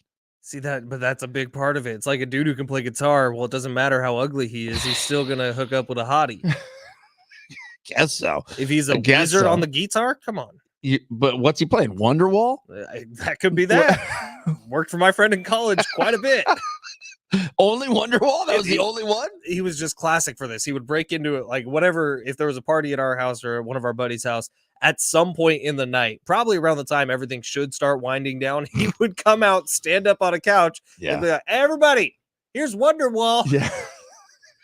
For 3.5 minutes, play Wonderwall. Did everyone sing along? Oh, yeah. Yeah, I mean, it works. It works. I like Paul Skeens. I dig him. His Wonderwall is throwing 99-mile-an-hour fastballs. Dude, or more. Yeah. I mean, when he first came out and every pitch was 100 miles an hour. I mean, they remember he threw a breaking ball. It was like 92. I mean, come on. But no, I agree. J-Riff did not agree with that. No. Is he not a Livy Dunn fan? I don't know. Huh. How could you not be? Well, I don't know. She seems very nice. Yeah, she seems like a total sweetheart. Yeah, she seems like, I mean, I want to root for her even when she's not doing anything. So I guess I'm just rooting for her relationship with Paul Skeens. I much prefer this relationship to Travis Kelce, Taylor Swift. Well, that's because it's not being jammed down your throat like it was with Taylor Swift. But hold on, Livy Dunn is not Taylor Swift. No, but Livy Dunn does have 4 million TikTok followers, 8 million Instagram followers. She is not Taylor Swift level. No one is Taylor Swift level. Beyonce is not Taylor Swift level. No, which is crazy. To me, not that crazy. Like, honestly, when you think about, I'm not even going to get into it. It's not worth it. What are you going to do? Head to politics? Yeah, I was. And it's not worth it. I'm not going. I mean, politics is a weird time right now. It is a weird time. So we may stay clear. Camila Cabello and Shawn Mendes were spotted at the Copa America finale. Are they dating? They were dating. Do you know who both these people are, right? Yeah, I think so. So I definitely know who Camila Cabello is. She's you don't know Shawn iHeartRadio Music Festival. She is. September you don't know 20th Shawn Mendes? I do. I would have a problem saying one of his songs. I'm trying to think of one of his songs off the top of my head. Is you know why I know him? We have a picture of him Oh, yeah. Somewhere. But Shawn Mendes actually has a slew of hits that if you were to go through them, you'd be like, oh, yeah, I do know that song. Like Stitches, and there was a One Night in Japan. Yeah. Okay. Yeah, whatever. But anyways, so they were dating, then they weren't dating, but now they were seen at the Copa America canoodling. And I got to say that it does make sense because at the Copa, they fell in love. Please explain what canoodling is. Canoodling? Yeah. You know, when you're snuggling up to one another and you put your hands on each other and maybe, you do like a little nose nudge, one of those little nose nudgies. So what you and Wilson do every day. Yeah. We canoodle big time in a big way. So I know I complained about this to you before the show, but I feel like the rest of the people need to hear this. It's been a tough off season. We're 52 days away, right, from the beginning of the NFL season. Does it feel like you've been wanting the NFL to start sooner than past seasons? Yeah, probably. Why? Is it just because the Padres have been sitting at 500? No, it's because I'm a fiend. Well, no, I mean, I get that. Fantasy football to start again. No, I mean, I get it. I get that. I do too. But I do think part of it is because we want to see the Padres rock. Yeah. And it's just been so mid. So even though we've had times, and you know what? When they start to go on a run, all of a sudden you do get into it. I mean, you get hyper-focused. You're excited about the Padres winning. And then they stop winning. But and then we go back to, okay, so how many days until the kickoff of 52. The NFL season? 52 days. And what the Hall of Fame games in like 2 weeks? 2 weeks, yeah. That's kind of August 1st. So what's 16 days away? Is it the Bears? It is the Browns and hold on. I feel like it might be the Bears. It is the Bears. Bears, yeah. It's the Texans and the Bears. Oh, it is? Yeah. I thought it was Cleveland. It's in Cleveland. Texans, Bears. Yeah, it's in Canton, Ohio. Yeah, it is every year. Yeah. But it's August 1st. We're like sneaking up quickly on that. And you know what's funny is it's a nothing game. Mm-hmm. And it's goofy. Yeah, and nobody's going to be like CJ Stroud won't be even there. No, but I'll be watching it. So here's my complaint. As we inch closer to the 2024 campaign beginning, stop getting arrested. Well, okay. Who was arrested now? Jordan Addison, wide receiver for the Minnesota Vikings, was a rookie last year, had a bit of a breakout year. Rashee Rice, obviously, he had his stuff early in the offseason. Rookie wide receiver for the Kansas City Chiefs a year ago, had a little bit of a breakout. He's going to be huge in year 2. Both of these guys were drafted rookies by one Ben Fletcher in my Dynasty League. Both of them might be facing suspensions. Jordan Addison got arrested for a DUI. Right. What are we doing? Yeah, I don't know. Look, I mean, again, we make this excuse, which it shouldn't be an excuse, but it is if you've had kids. When you're young, you do dumb stuff. You do dumb stuff. And I think this is one of those dumb things. Now, Jordan Addison, no one injured. He was just pulled over and got a DUI, right? I believe so. Okay. Thank goodness. The Rashee Rice thing is much more complex, and there's a ton of layers to this because he got in trouble a couple times in a row and then said, yeah, I'm done being stupid. I'm going to figure it out. I hope that's the case. Look, sometimes it takes a really dumb move to help you grow up. So, I mean, I hope this is the case with Jordan Addison as well. It's crazy to me that you don't have at least some people around you to help kind of throw the bumpers up as this seems like it happens so often. I do wish the NFL would institute like a rule where you're not driving, period. No matter what. Well, I mean, right. I mean, you all make good enough money. You can all Uber Black every day of the year and be fine. Yeah. Like, unless it's grocery store and home. Like, I don't know. Like, how do you fix this? You don't. I mean, you don't. I mean, you're not going to take away someone's ability to drive a car around. Right. But the NFL does have a service. And I remember looking into this after, I can't remember who it was, but somebody got in a bad. Oh, it was the Raiders wide receiver, who I believe is either under house arrest or in prison right now. What was his name? I'm not going to remember. Oh, out in Vegas. Yeah, he got the DUI where he was going like 120 miles an hour in Vegas. And like blew through a car and imploded it. And killed someone. And a dog. Right. But after that one, like I remember it coming out a few days later, the NFL has a no questions asked service where any of the players, any of the coaches, any of the staff members at a certain level in an NFL organization can call a phone number.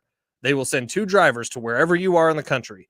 One driver will get out and drive your car. The other driver will go back to wherever they're going, and they will take you wherever you need to go. Well, you know what? This is where it'd be nice to have Rich here to ask him this question because, yeah, it's no questions asked. But if you make that phone call, is there something that's kind of held over your head because you had to make that phone call?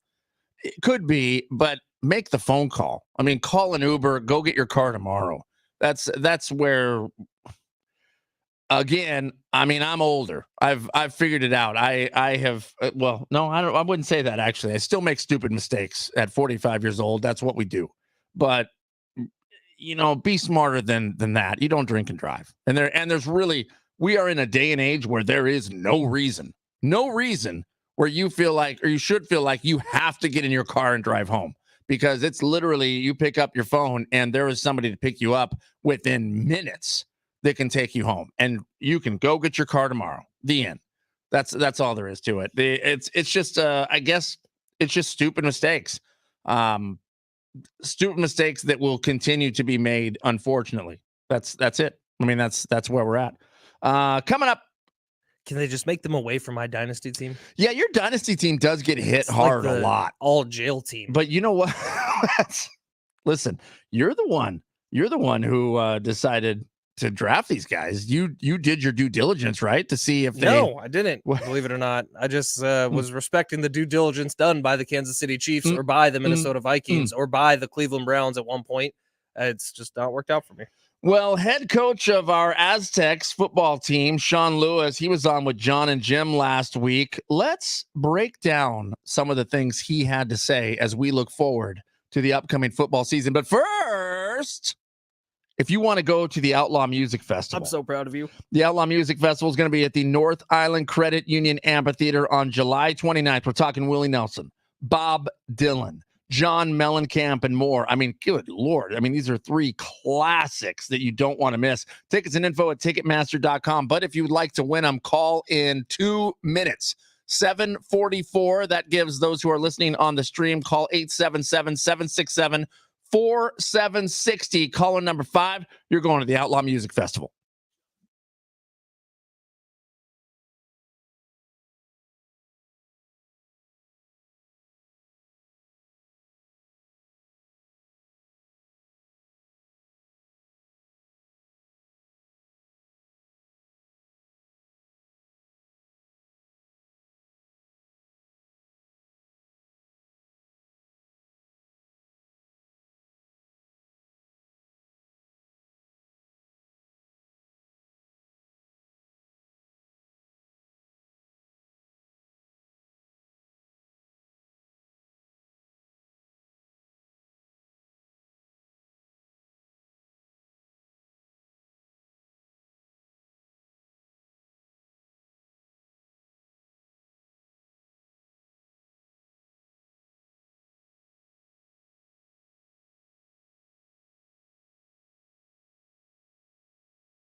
Hit us up on the TalkBack mic while you're listening on the free iHeartRadio app. You'll see a little red button there with the microphone in it. That is the TalkBack mic. Tap that. You can send us a 30-second message, a voicemail, if you will. Give us a Yelp review. Tell us maybe your favorite recipe or how much you love the show. We'd love to hear from you from the TalkBack mic, on the TalkBack mic, only on the free iHeartRadio app.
Wait for it.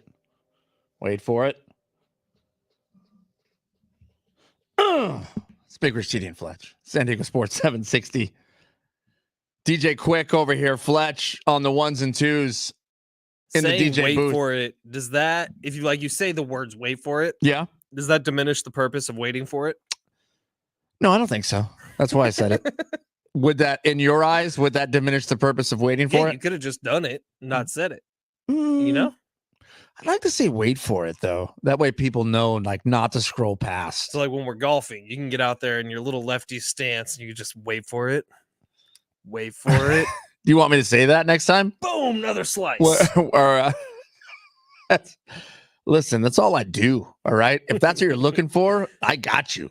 I got you. We're going to be golfing again here in a little over a week. Yeah, while you're on vacation. Did you get clearance? I have not got clearance yet. We don't know what we're doing. So I may or may not be golfing in a little over a week. 23rd? Yeah, it's a week from tomorrow. Next Tuesday. Right. Yeah. So I'll be out next week. But Rich will be back. Rich out this week as he finishes up part due of his vacation time. And then you're on vacation? Yeah, I'm going to Wisconsin and Michigan. And I think we're even going to make a pit stop in Canada because Kendall wants to go to Canada. Do you have a passport? Yeah. You can get back in? Yeah. You have to have a passport to go to Canada. You got to have a passport to go both ways, believe it or not. What, you do? Yes. Wait, is that true everywhere? Yes. You have to have a passport when you leave and come back? Yes. So if you were to go to Mexico, right, and you lose your passport while you're in Mexico, guess what? You ain't getting back in unless you go to the embassy and have to get a new passport, and it takes a while. And that's why you stay home. No, you got to explore. You need to be creative and go let your inner freak flag fly. In Canada? Yeah, Canada's fun, dude. Canada's you know what? Hoot. So how many times have you been to Canada? 3 or 4. I don't know. My brother lived there for 6 years. Oh, right. So I went at least 3 times while he was there. I do think it looks cool. Banff. Whenever Banff I see pictures. badass. You've been there? No, but my brother has been a million times because he had a girlfriend whose family had a cabin in Banff. I want to go on one of those Alaskan cruises, but I think you start in Canada. There's a couple options. You can start, what's the town that's like on the port outside of Seattle? I can't remember the name of it, but you could start there and you go all the way up. And it's a long ass boat ride. That's cool. I'm cool with that. I think. I mean, you're going up the coast, right? Yeah. Yeah, that's cool. My sister-in-law has done those cruises, and she told me and Kendall that we have to. We should do a Big Rich, Didi, and Fletch cruise. We can broadcast anywhere. We can. We have the equipment. We have the tools. We have the talent. We have the technology. Because we went and purchased it all because they told us we couldn't use their stuff. We got it all. So send us on a boat. So put us on a boat. Last week, head coach of the Aztecs football team, Sean Lewis. Hang on. I was going to mention, there's still foursomes available for the golf tournament we're playing in. We're not doing it like we did with Jesse's tournament where we can give away foursomes. But if you want, just search Long Ball Invitational. And you find it online. You can sign up, play foursome. It's out at Steel Canyon. It's going to be a hell of a time. So if you're looking for like your next golf tournament to do with your buddies, I think it's longballinvitational.com. I'll get the exact website. We'll get the website. We'll tell you, and then we'll also throw it up online. We'll throw a link up there. That way you can come join us and play a little golf. Because it's always a good time when we're out there. Man, we had a blast during the One More Win golf tournament. Jesse Lozano's One More Win golf tournament. It was so great to see everybody come out. I do like that people around town who throw these like charity golf tournaments or fundraising golf tournaments are starting to realize that like we can go and have a lot of fun. Yeah, right. And I do like too. It's just, hey, we'll give you a foursome and beer, and we go, yes, we're in. We are in. I'm in on Sean Lewis, man. I'm pumped up for the season. There is something electric that he has brought here, and it's this confidence that he exudes that I go, bring on some Aztecs football, which we're 46-ish days away. Golly, I can't wait. End of next month. So John and Jim had him on Thursday, which I'm only a little bit jealous about because I feel like we have a really good relationship with Sean Lewis. Right. Even though like the first thing you did was bring up his dead dog. Yeah, well, listen, I was just looking up some Sean Lewis facts, and I saw that he had a dog. I didn't continue to read to see that his dog had passed away. I mean, it's okay. We all make mistakes. You just talked about that. But one of the first things John and Jim asked him, and it's curious, right? Because the depth chart for San Diego State came out before this interview. And on the depth chart, A.J. Duffy and Danny O'Neal are listed as quarterback 1, but it says or between the two of them.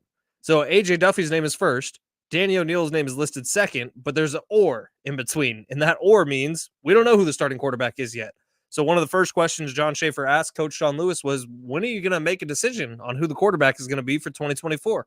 Yeah, I mean, I would like to do it as early in the camp as possible. You know, I don't have a set date in mind, but obviously every single rep that you take, you know, they're all limited and they're all valuable, right? So you want a cohesion in the group of guys who are going to, you know, be playing the most snaps together throughout the course of the year, you know, operating together with all of that, right? And so, you know, you want to make sure that, okay, hey, if this guy's ultimately going to be our starter and he's separated, you know, I'm not going to say, all right, well, hey, we got to wait to announce that and play some sort of game, you know, or gamesmanship to hold it like, hey, like the most important thing is doing what's best for our team and letting our guys know, okay, hey, you know, this is going to be the guy, and having those reps then be allocated properly so that the units can work cohesively together and be able to do the work that's required to win at the level that we all expect to, you know, week in and week out.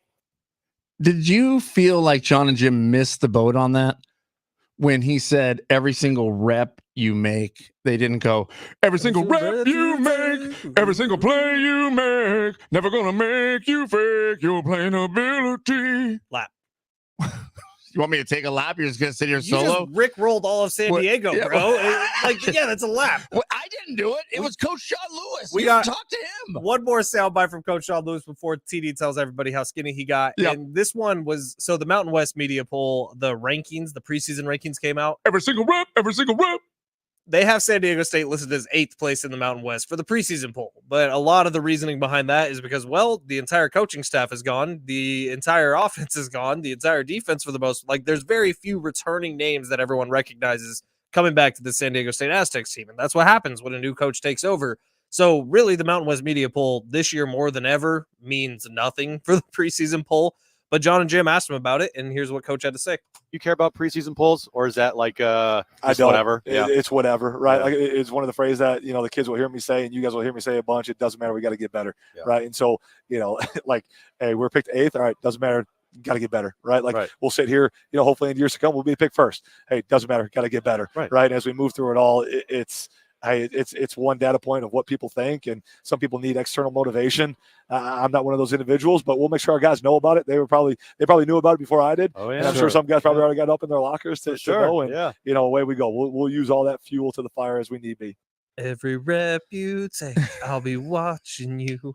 Golly, I'm so mad at myself. Yeah, come on, it's happening. It's wearing off. Listen, I don't really. Not that I don't care what Coach Sean Lewis says, but what I'm saying I don't care about is anything he says. I'm like, yep.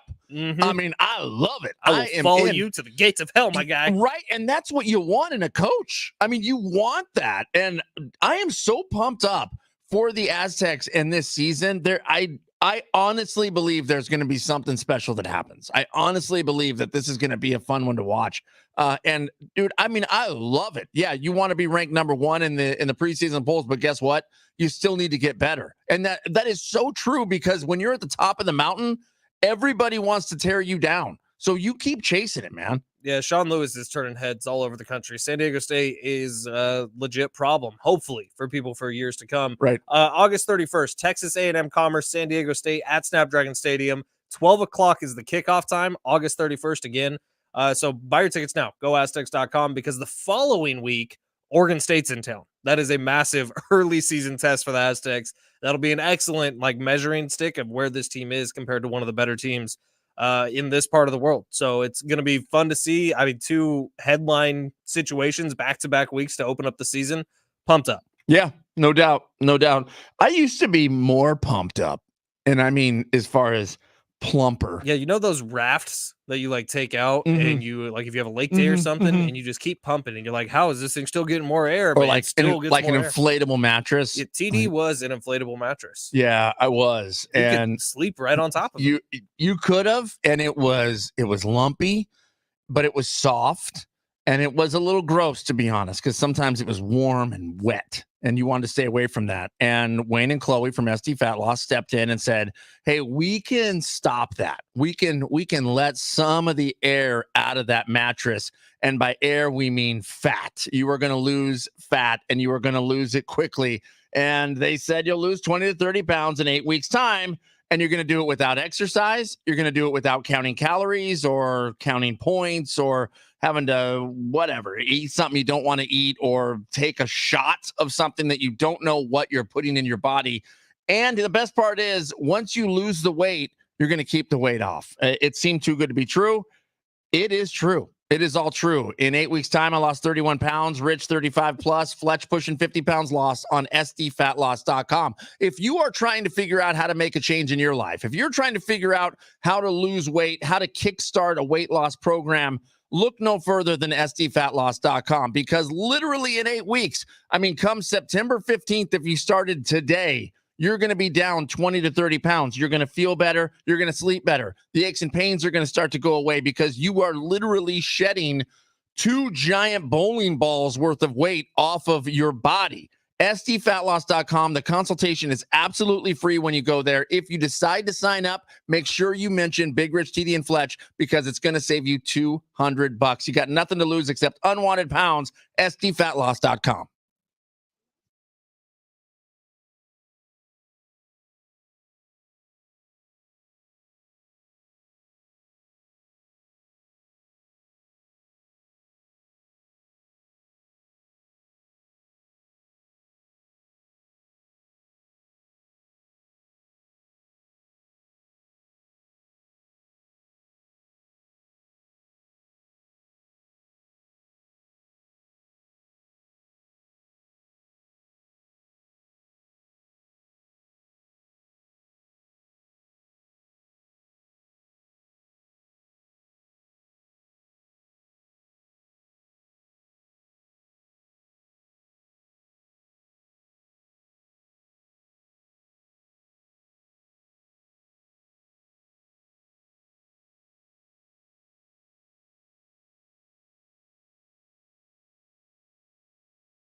Hour number 3, Big Rich, TD, and Fletch. This update presented by the County of San Diego Health and Human Services Agency. Padres head into the All-Star break in a rough way after getting to a season-high 6 games over 500. The Friars have now lost 6 of their last 7, including yesterday. The Pods lose 6-3 to the Braves. Padres now sitting 1 game over 500 entering the All-Star break. Next time they're on the field this Friday in Cleveland, taking on the Guardians. Sticking with baseball, the MLB draft was last night. Padres began their draft by taking 2 high school lefties, Cash Mayfield and Boston Bateman. Welcome to San Diego. In tennis, Carlos Alcaraz taking down Novak Djokovic to win his 2nd Wimbledon title. To keep summertime fun, keep a close eye on those kiddos. Be on the watch for water safety. Little ones can drown in seconds. Also, never leave a child in a hot car, even with a window open. Keep an eye on your kids and keep summer fun from the County of San Diego Health and Human Services Agency.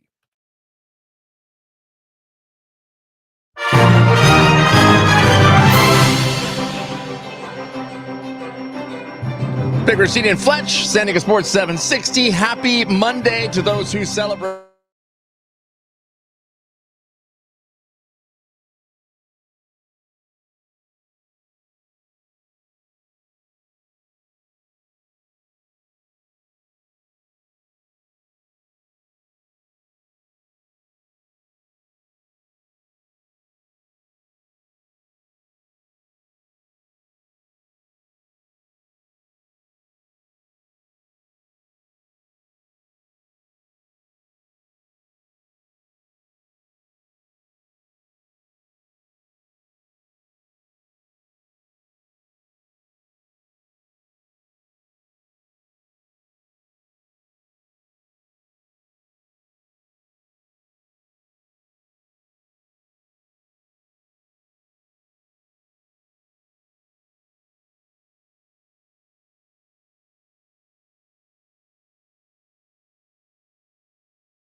played, he scored some points. Yeah, more than 4 games. Yeah. So, I mean, look, the Bronny James thing is I don't want to say it's a one-off, but it's pretty close. I mean, I don't know if we'll see it again in our lifetime. It's you got a name that can be sold.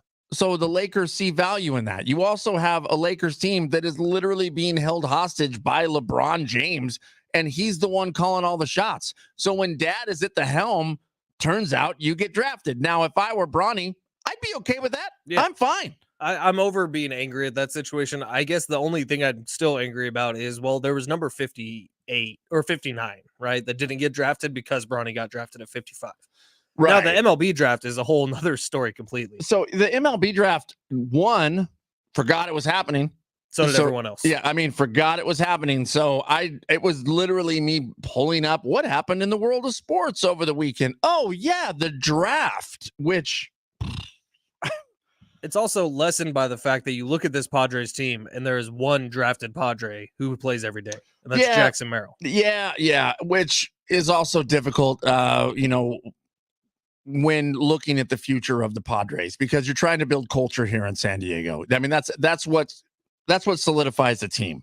That's what makes a team a winning organization, when you have people who buy into the fact that it is awesome to be a San Diego Padre.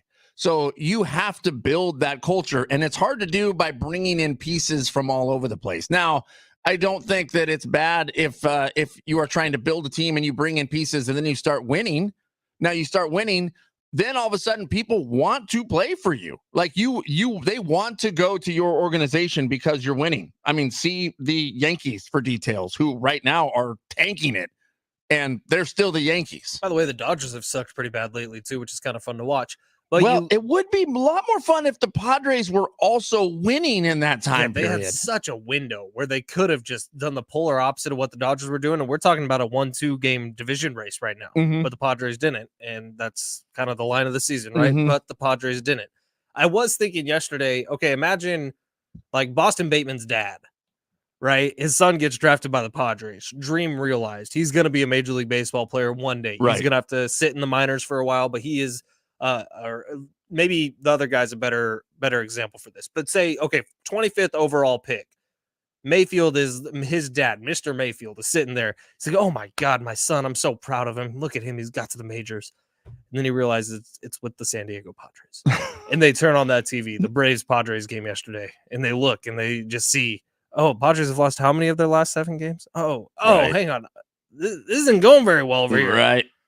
But maybe a little dramatic, but still. Well, it's a little dramatic in the fact that, like you said earlier, you may not see them for 4, 5, 6, 7 years. And in that time period, the Padres deal people off pretty quick. So, I mean, the likelihood that you remain a Padre and make the Padre team pretty slim, since we're literally looking at one guy on the team who was drafted by the Padres. I mean, literally one guy. And by the way, that guy has been a star this season, and a time he's not supposed to be a star. He was brought up out of necessity. Jackson Feral Cat. You get it. He's wild. Listen, I didn't make it up. It just happened. No, you made it up. No. But Cash Mayfield and Boston Bateman, if there is a window for them to get to the Padres, like the Padres have really gone towards drafting high schoolers, right? Jackson Merrill was a high schooler when they drafted him. CJ Abrams was a high schooler when they drafted him. Guess what? Jackson Merrill, CJ Abrams, while only one of them is on the Padres, both of them are going to an all-star game. That draft happened 4 years ago. So you see what these two guys have to offer. Maybe they come up sooner. All-star game tomorrow night out in Arlington, 5:00 start time there. Our best friend in the whole wide world, Kevin Acey, going to be there. Hopefully he finds that robot bartender. Yeah, will the robot bartender get any TV time during the All-Star game or the Home Run Derby festivities? Without a doubt. You think so? Without a doubt. Like they do those shots where they go like in between. Like they're going to, where they're going to commercial. Yeah, Petco Park. They always show like the Concourse. Seaside Market. Oh, right. The tri-tip getting pulled off. Oh, yeah. There'll be a robot bartender making drinks. Maybe I would set the line at 2. I'd take more than. You'd go more than 2 I would say the on line robot probably bartender? needs to be set at 3.5. You think it's that high? I think so. Over the course of 2 days? Oh, 2 days. Yeah, I guess so. 3.5. Are you still taking more on 3.5? I don't know. Probably less because I think the number is going to be You 3. think it's 3? I think it's going to be 3. You know what? I'll go more just to be different. I think I'll that say they do 4. it once during the home run derby and twice during the All-Star game. But it might depend on how boring the All-Star game is. Well, ever since they took incentive out of it, like it used to be the All-Star game determined whoever won National League, American League, that determined home field advantage for the World Series, which is cool, which is badass. Yeah, it's super cool, except if you're playing in the All-Star game and you're like, I don't know, my team is not going to the World Series, so I'm just here as an All-Star, but my team sucks. Yeah, but that added something to it, right? Well, I think there needs to be some sort of there's nothing now. Like I honestly, as of right now on Monday morning, the only reason I'm tuning into that game is for the Padres who are playing. Like they've done nothing else to get me invested, and I'll be honest. Like if none of them are starting, which I don't really know yet, but I know Luis Ariz is not playing in the game because of his injured thumb. Mm-hmm. Jackson Merrill probably won't be starting in the game because there's a lot of big name center fielders in the National League, and so I just don't know what is the draw. Jurickson Profar, cool. Yeah. The Profar won't start either. I think he probably will because he was like one of the leading vote getters. Tatis out. Was that all of them? No, Robert Suarez, but he's a relief pitcher, so. Yeah. I don't know. No, I'm with you. I mean, I want to go root on our Padres. I'll watch that portion of it, and then the rest will literally be me looking for the robot bartender. That's what I want to see because it's meaningless. And all of these All-Star games are like this to me. I the Pro Bowl for the NFL is just nothing. I know they're trying to make it more fun. And honestly, if you did a longest drive competition for the Pro Bowl, I think that's cooler than the two-hand touch. Although like your reality TV idea, like make it like Big Brother or Survivor. Right. That'd be a bunch fun. of NFL guys just for a week. Yeah. Who cares? Have them do all sorts of competitions in a backyard. And they have to camp out. Yeah, there's somebody voted off. Host the whole thing, or Julie Chen. Right. Julie Chen Moonves. Julie Chen Moonves. And they're voted out every single day. And you get down to the end. I laughed at it at first. I scoffed at it, actually. It's not a bad idea. And the winner gets $1 million. Yeah.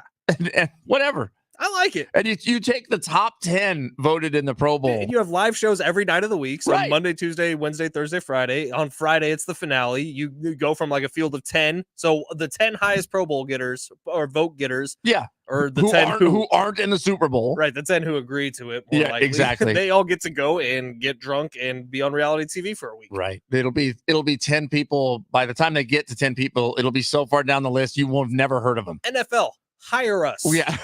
We just fixed it. The Pro Bowl has been fixed. The two-hand touch actually was more fun last year. People cared. Yeah, I did like watching it a little bit at least because it was goofy enough to make it fun. But I thought the Madden tournament they did was fun. The Madden thing I think is fun. I mean, I will give you that, but I really wanted to see how far they can blast a golf ball. Well, they did that with the linemen. None of them, or no, they did closest to the pin. Closest to the pin. Which wasn't as much fun as like a long drive. Right, I just want to see how far it goes. That's all. All right. Whistle, whistle. It's halftime, and you know what that means. TD, what do you got? Well, what I got is the Padres. We've been talking about them all morning long here, but they finally get a break here as they head into the All-Star break. It wasn't pretty getting there. They lost 6-1 on Friday. They did win on Saturday 4-0, but then they lose the 3-game series to the Braves yesterday when they got beat 6-3. Padres now off until Friday. They'll be heading out to Cleveland to take on the Guardians. After getting to a season-high 6 games over 500 just over a week ago, Padres hit the All-Star break just 1 game over 500. They've lost 6 of their last 7 games. And if the season ended today, well, the Padres are currently 1 game out of the wild card race, which kind of sucks. Yeah, dude, the Mets all of a sudden just went streaking. I think they're 7-3 in their last 10. Yeah. Like the Mets. Where did they come from? I don't know. You're supposed to suck. But they'll probably suck again. Yeah, that's true. So we can probably count on that. The All-Star game will take place tomorrow out in Arlington, 5 o'clock start time there. The Home Run Derby is tonight. Here are your participants.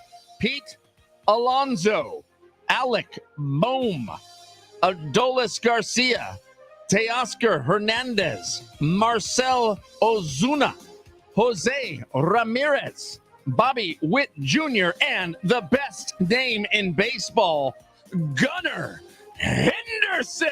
I'm rooting for him. Yeah, same. I want Gunnar to win. I think he's probably going to get last place, but he has the coolest name. He does have the cool last name. Marcelo Zuna has been on fire this year. Like, if you had smart money, that's probably where you'd go. No. But Gunnar Henderson, you go Gunnar. He doesn't hit a lot of them, but when he does, they are freaking bombs, like 475. And you get extra bonuses for how long you hit the home run also. Yeah, which I like. I'm in. Let's go Gunnar. I'm in. Yeah, go Gunnar. Go Gunnar all day. I may get a T-shirt made in tennis. We're talking visors. We're talking Lacoste polos, sweaters tied around shoulders, and a Carlos Alcaraz victory. He blows past Novak Djokovic to retain his Wimbledon title. The Spaniard triumphs 6-2, 6-2, 7-6 to back up his 2023 victory. Djokovic still tied with Margaret Court on 24 Grand Slams. It's a lot of information there. I retain none of it. Okay. So what? Djokovic needs one more? Well, yeah, I guess he's tied for the most. He might not get it now. Might be done. Ever? Carlos Alcaraz is back. Carlos Alcaraz top is dog. the man. Woof. The man of Wimbledon. In the WNBA, the Sun dried tomatoed the Mercury 96-69. The Aces free lead the Mystics 89-77. Indiana Kendrick the Lynx 81-74, and the Storm drained the Dream 81-70. Indiana Kendrick. That is correct. Like Anna Kendrick. That is also the correct. Actress from Pitch Perfect. That is correct. Yes. Nicely done. Mm-hmm. Do you know who Ace Frehley is? No. I didn't think so. He's the guitarist for Kiss. Way to go. Listen to us every day from 3 to 7 on 101.5 KGB, San Diego's classic rock. I did get admonished last week because my update included Patrick Mahomes winning male athlete of the year at the ESPYs, but I did not include the female athlete. Oh, who was the female athlete? Asia Wilson, who is on the Aces, I do believe. Okay. WNBA player. She did have a phenomenal year, I guess. Yeah. Cool. She's the athlete of the year. Right on. Good on you. All the ladies. I like it. To all the ladies. Speaking of the ladies, we got Luke Bryan tickets we're going to be giving away. And I say, speaking of the ladies, because when they go to Luke Bryan, they're going to shake it for the rams and shake it for the bees and shake it for the catfish swimming down deep in the creek. You've been to country concerts out at North Island Credit Union? Yeah, I love them. They're the best. Like that venue is sick. And San Diego has an added benefit for country concerts. A lot of lady country fans here in San Diego. I'll leave it at that. Well, that's it. That's it. That's all you want to go with? Does Kendall like the country music shows? She does. Does she get dressed up, cowboy hats and boots? She doesn't have. Oh, she did wear boots one time, and I was like, "You need to buy boots. You look so hot." You're in on the boots. Yeah. You're in on the country girl. Yeah. One time it was for a Dierks Bentley concert. And it's that Merced in you. Our friend from San Luis Obispo, who also is a big country fan, she was down and she brought a bunch of her like cowgirl stuff that she wears and let Kendall wear some of it. And the entire time Kendall was like, I hate this. It looks so stupid. I hate this. It's ugly. I'm a city girl. Blah, blah, blah. Kendall has never been prettier than that night. Wow. Look at you. How about that? Sarah, she might wear some country-ish attire, boots maybe. I don't think she'd ever put a hat on, which, by the way, again, Rich Ornberger, who's out on vacation this week, if he puts anything on, a stupid cowboy hat he puts on, and he looks cool as hell. I put a cowboy hat on, and I look so dumb. I look like a cartoon character. I bet you'd look good in one. We put one on you at one point, didn't we? I think it was his. I don't think I look good. No, you look dumb. Good. Yeah, it's all about confidence. I need like a 10-gallon hat. Oh, one of the tall ones? One of the big tall ones. Yeah, that'd be great. Yeah, wear one of those. But man, Luke Bryan. So going to be out at North Island Credit Union Amphitheater August 8th. Deets and seats, Ticketmaster.com, or just keep listening for your chance to win those. Dude, that's like the same night I'm going to be in Vegas. What are you going to be in Vegas for? To see Morgan Wallen. I wanted to go to this concert though. That's a bummer. But you're going to see Morgan Wallen. Yeah, at Allegiant. At Allegiant Stadium. You've never been to Allegiant Stadium? No, I wanted to go there for a Niners Raider game a couple years ago, but the tickets were like $500. A giant Roomba out there in the Vegas desert. Now I've stayed in the Luxor, which if you look across the street, you see Allegiant Stadium. Right. So our room actually had a view of Allegiant Stadium, but it looks badass. Oh, it's crazy. And then at night it's all lit up, like lines lit up all through it. It really does look cool. Now Chino over at 933, he'll go DJ for the Raiders. So he'll be out at Allegiant Stadium. Does he do that? Yeah, like pregame. That's sick. I know, right? What? He's like the hype man for the Raiders. Between I Heart Cool Guy and Gino, we work with some badass people. Yeah, and we're the least cool. We're super lame. Yeah, I don't know how you get that gig, but I feel like the next time Chino's out there doing be a hype man, we should go. We should be his hype man. That's what I'm saying. We're like the guys who grabbed the record for him. Can it be a Niners game? Niners, and can Raiders? I dress up as a Niners fan? You guys could like be mean to me. I don't care. What, but do you want to be a Niners fan rolling into the Raiders Stadium? Yeah. Why? Because I am a Niners fan. I hate the Raiders. They'll always hated the They'll Raiders. get you there, man. Actually, this is the most likable Raiders team of my entire lifetime. You know what? I feel the same way. You know what's funny is I grew up a Bronco fan, and I was always against the Raider team, whatever. And then as I've gotten older, I really respect the Raider fans because they stick with that team. I mean, no matter what. They're like the only ones. Right. Like, Charger fans, when they left, a landslide of Charger fans were like, I'm never rooting for that team ever again. And it's like, no matter where the Raiders go, they follow. No matter how bad they are, they're decked out in Raiders gear, and I respect it. I mean, I'm in. There's a dude literally named the Violator. Everyone's okay with that. Like, we've had him on the show before, the Violator. And everybody's okay with that being his name because he's a Raiders fan. Dude, I mean, you know what? The Raiders do feel like they fit in Vegas, though. I like it. I like it. I liked him better in Oakland, but I like it. Yeah. And this is a very likable, like, Gardner Minshew is a very likable player. Antonio Pierce, a very likable coach. Everybody kind of roots for Max Crosby. Like, the least likable person on the team is Davante Adams, and he's about to be on his way out. Do you think he goes to the Jets? I do, yeah. I feel that way, too. And there's enough smoke to where I think there's a fire. I feel that exact same way. That would be a massive blow to this Raider team that's already trying to figure out how to put together wins. Did you watch any of the Receivers, the new show on Netflix? No, I haven't seen it yet. So I haven't watched any of the full episodes, but I saw a clip of Davante Adams, and it was when Jimmy Garoppolo was the quarterback of the Las Vegas Raiders. And he was essentially saying, get this MFer out of here. Wow. Like, he cannot throw. Wow. Sweet. So Davante Adams was key, and Jimmy Garoppolo going to the bench and Aiden O'Connell coming in. Listen, Jimmy G has not been great outside of some time with the Niners. Ask me how that makes me feel about Brock Purdy. Are you worried that Brock Purdy's going to fall apart? Not at all. He's a G. You know who else is a G? Who's Wayne that? and Chloe over at sdfatloss.com because the three of us weighed about a G, a whole grand. That's actually true. It's not that far from being false. Actually true. I think we were like 790 something pounds as a show. Was it that light? It might have been. Well, Rich was 308. You were 280 something. I was 280. Right. Yeah, I guess we're pushing 800. That is wild how big we were. We're almost pushing 900 pounds, buddy. By a show combined, we lost the weight of a baby horse. That's right. We lost about 120 pounds combined here on Big Rich, TD, and Fletch. And look, if you're looking at the next 2 months of your life and you're thinking how much easier that would be if you were down 20, 30, 40 pounds, sdfatloss.com. That's the spot for you to go. That's where we all went, and it did change our lives, and it changed my life for the better, man. I'm down 40 pounds, and I've been able to keep it off thanks to Wayne and Chloe and the team over at sdfatloss.com. They will be your team as well. All you got to do is sign up for the free consultation, mention Big Rich, TD, and Fletch, and you'll save $200 on your order.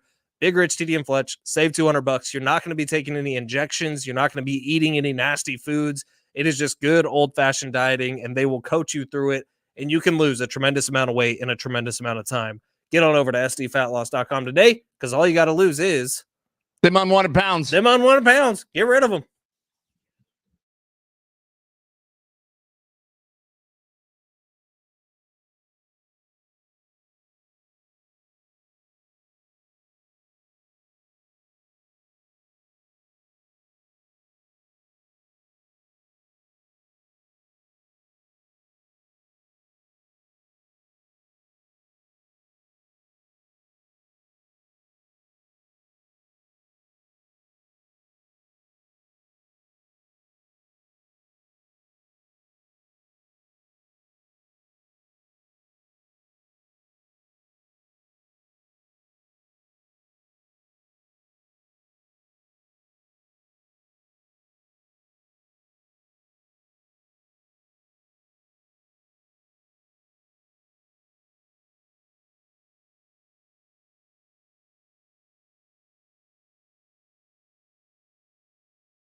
This update is presented by the County of San Diego Health and Human Services Agency. Padres heading into the All-Star break in rough shape. They got to a season-high 6 games over 500. That was 2 Fridays ago. They have since lost 6 of their last 7, including yesterday. Padres losing 6-3 to the Braves. Padres sitting 1 game over 500. Next time they're on the field is going to be Friday in Cleveland. Tennis, Carlos Alcaraz taking down Novak Djokovic, winning his 2nd Wimbledon title. Children in foster care may be separated from their brothers and sisters. There is a great need for families who can love and nurture sibling groups and help maintain that important bond. Please visit sdcares4kids.com. That's sdcares4kids.com.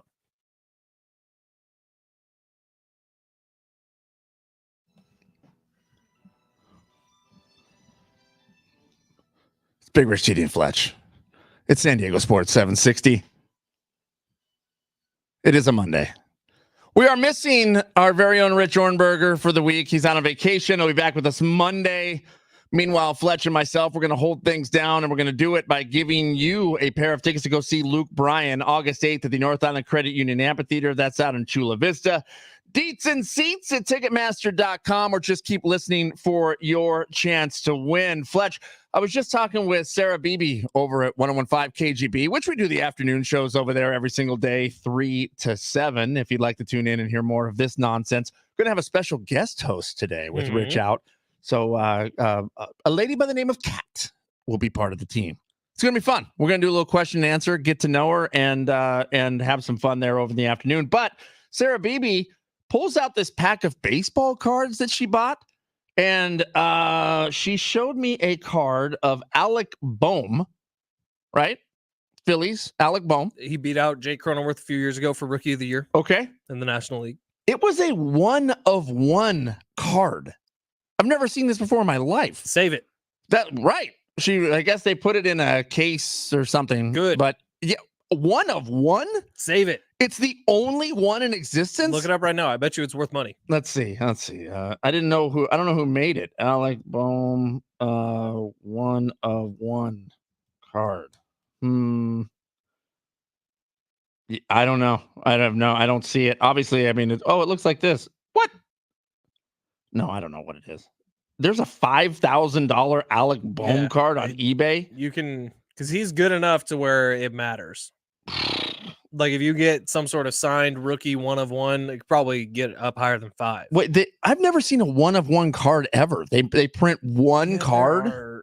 It generally is. No, I guess Top Stuff does have a couple of 1-of-1s for Alec Boehm. I say that, but I haven't looked at a lot of cards ever, unlike my son, Caleb, who purchased thousands of dollars worth of baseball cards. That 1-of-1 that Sarah Beebe has, probably more valuable than his entire collection.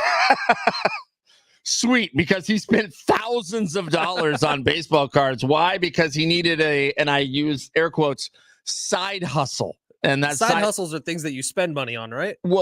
Well, side hustle, I mean, it's supposed to be something he makes money on, and it's a tough go so far. So far, he has not made money. It has been a couple years of this side hustle, which is unfortunate.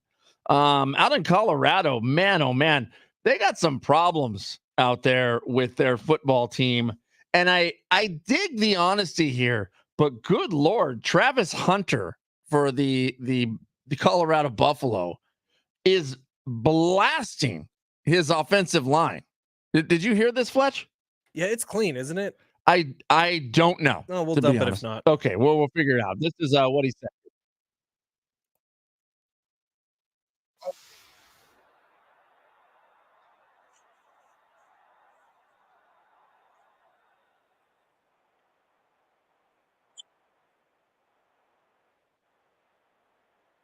So he's playing a game. Yeah, this is the new college football game.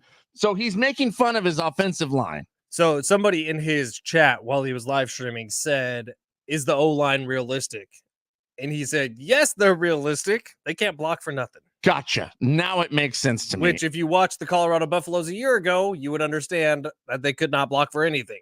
By the way, this game almost looks real. Isn't it fantastic? I mean, so a few streamers and a few college football players have gotten their hands on it early. It looks astonishing how good it looks. And the crowd shots and the pregame stuff in the physics of the game, which that was the big deal about going, like if you were to play Madden and then you were to play this, I guess the physics, or it's a physics-based engine that runs this game. So it's like if you throw a ball, it's not just going to be pre-animated things, like it's always an interception if you throw it here. It actually depends on what happens on the route that is ran, if that makes sense. Yeah. So yeah, I got you. Incredible. Technology's come a long way since the Madden. The new Madden is going to have to like step up their game. Well, this is made by the same people. Right, but different parts.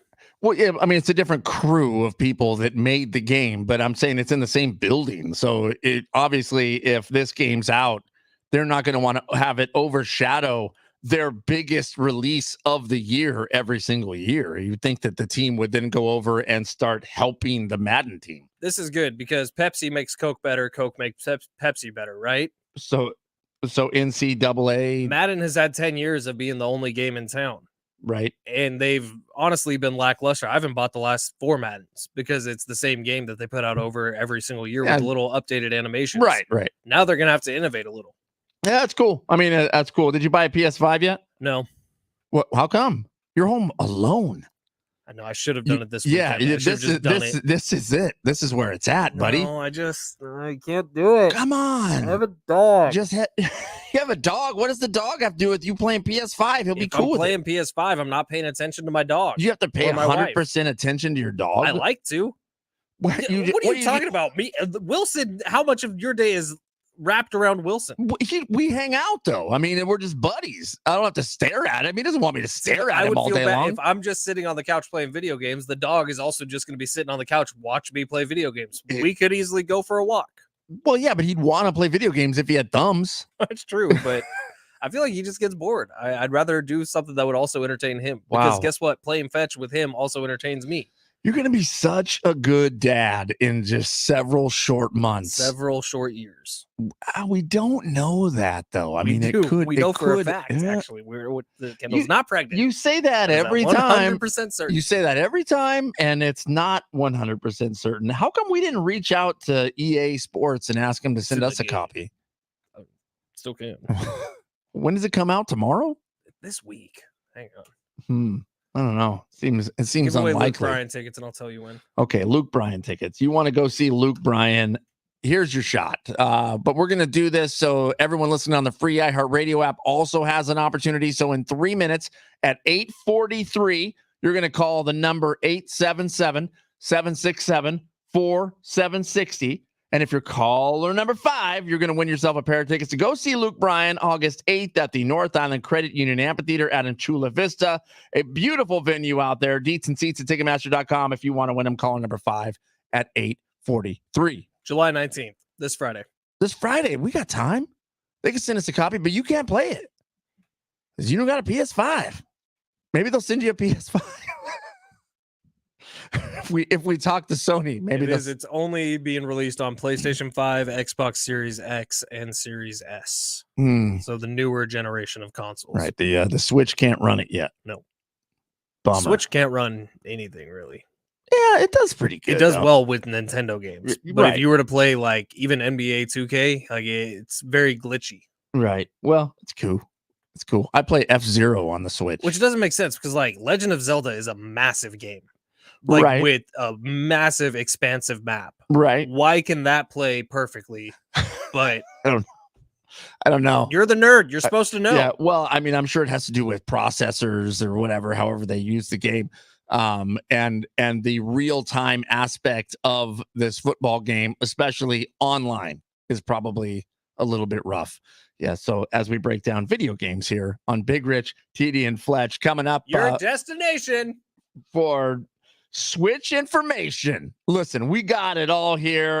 We're going to finish things up with bottom of the barrel, and we're about a minute away from giving away those Luke Bryan tickets, all coming up next.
If you want to win yourself $1,000, all you have to do is listen here to Big Rich, TD, and Fletch and San Diego Sports 760. In fact, you can listen all day long at San Diego Sports 760. You just got to listen for a keyword, and then once you hear the keyword, take it over to sportssd.com and enter it for your shot at $1,000.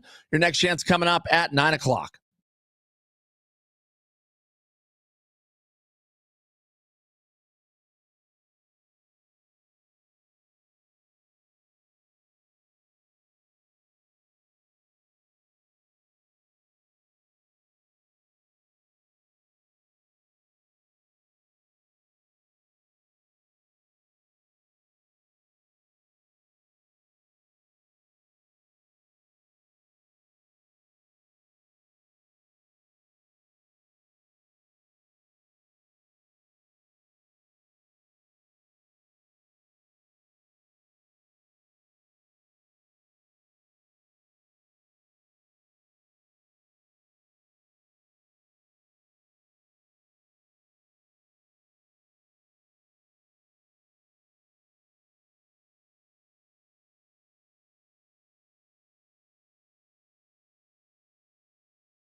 Hey!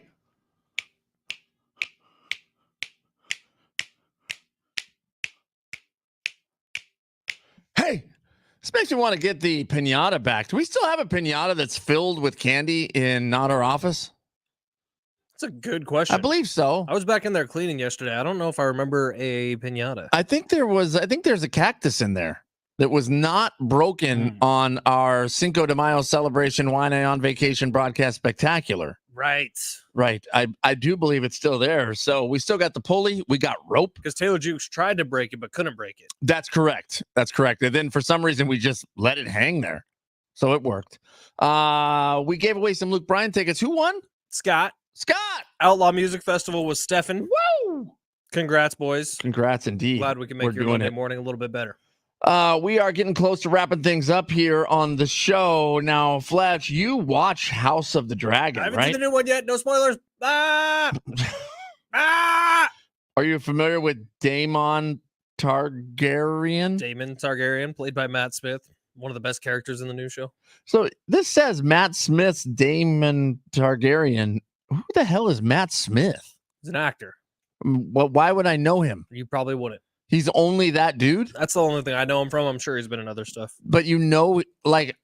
Yeah, man, I watch interviews, okay? It's a fun show. It's fun to be a part of a community. Listen, right? So... We don't have to just thumb our nose at Game of Thrones because everyone likes it and you think that, oh, it can't be cool because everyone is into it. Like, that's your thing. I tried My to watch thing is it. different. I like it. Game of Thrones, I watched some of, and I saw the ending of. You're the only person in the world who didn't like Game of Thrones. Congrats.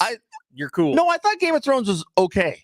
I thought it was okay. It's just hard to understand. I didn't know what was happening all the time. It was just weird. And if then you did research on new actors' names, you might know it a little better. Okay, well then House of the Dragon starts, and I tried to watch some of that. And again, there's so many weird names that I don't know who's who. So I'll be honest, the first few episodes of this season kind of sucked, but then maybe the best episode of, I'd say like top 5 episode of Game of Thrones period came last week. And I have not watched yesterday's yet because I was busy last night. Well, it's going to blow your mind. That could be your new favorite show. Weird sex scene. I don't want to. Daemon Targaryen has sex with his mom.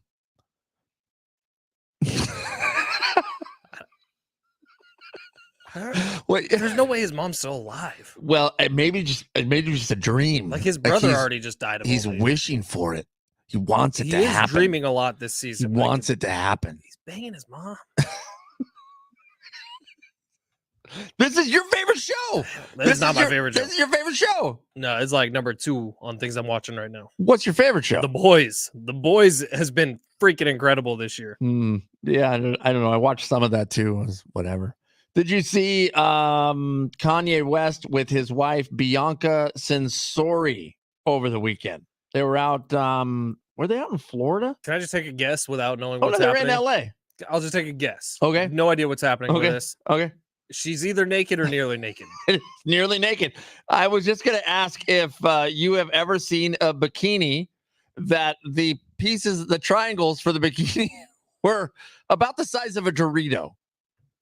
No, I've never seen that either. I've never seen that either. So, one, where would you even find this? Two, why does it seem like she's not dressed ever? And why is she cool with that? Yeah, I don't know. That's that is one of the more 2024 storylines out there, right? Yeah, like Kanye West's new wife. That's just her persona. Walk around downtown naked. I guess just being naked. Now, Nicolas Cage has a new movie out called Long Legs. We talked about this last week. We did. You remember? We did. We said there's a new horror story that's been extremely hyped by a lot of TikTok reviewers. Yes. That they all got to see an early screening of. Yep. And they said, look, if you want to actually be scared by a movie, this is the one to go see. So, did you go see it? I did not. I went to the movies yesterday. I did not see that. So 2 days ago. My kids went to see it. I think that's who I got this review from. And they said it was not so much scary, but it was a thriller.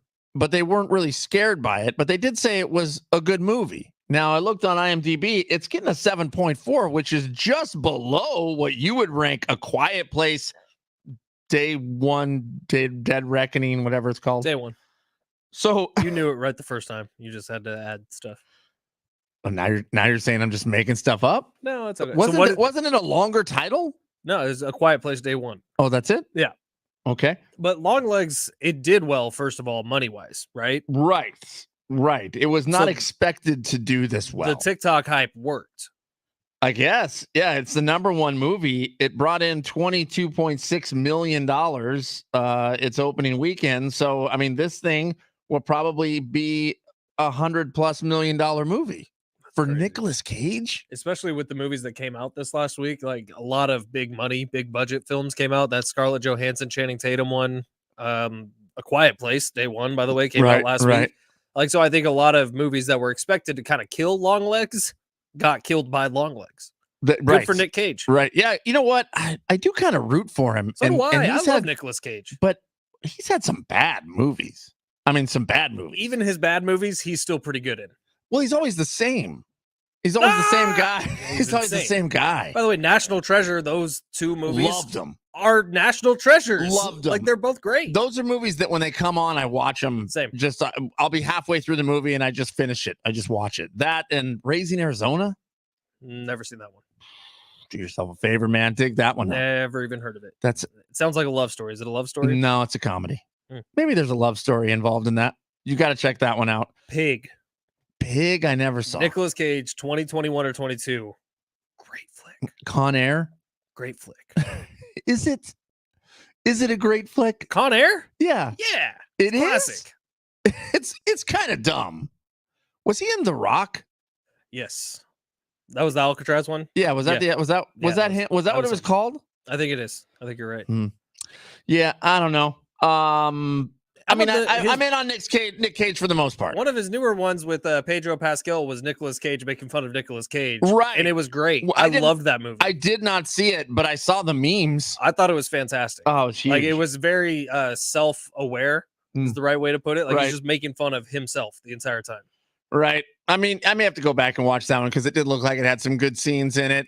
Who do we think today? Ben Fletcher. Let's go, Stefan. Okay. Let's go, Scott. Okay. Our 2 ticket winners. By the way, we will have both of those tickets all week long. Outlaw Music Festival, Luke Bryan tickets. We thank you, TD, for doing an excellent job. We thank you, Fletch. Thank you, Rich, for not being here. Right. He'll be back with us in T-4 days. He's out on vacation just for a few more days. We will be back this afternoon over on 101.5 KGB from 3 to 7. If you want to hear more of it, the hang.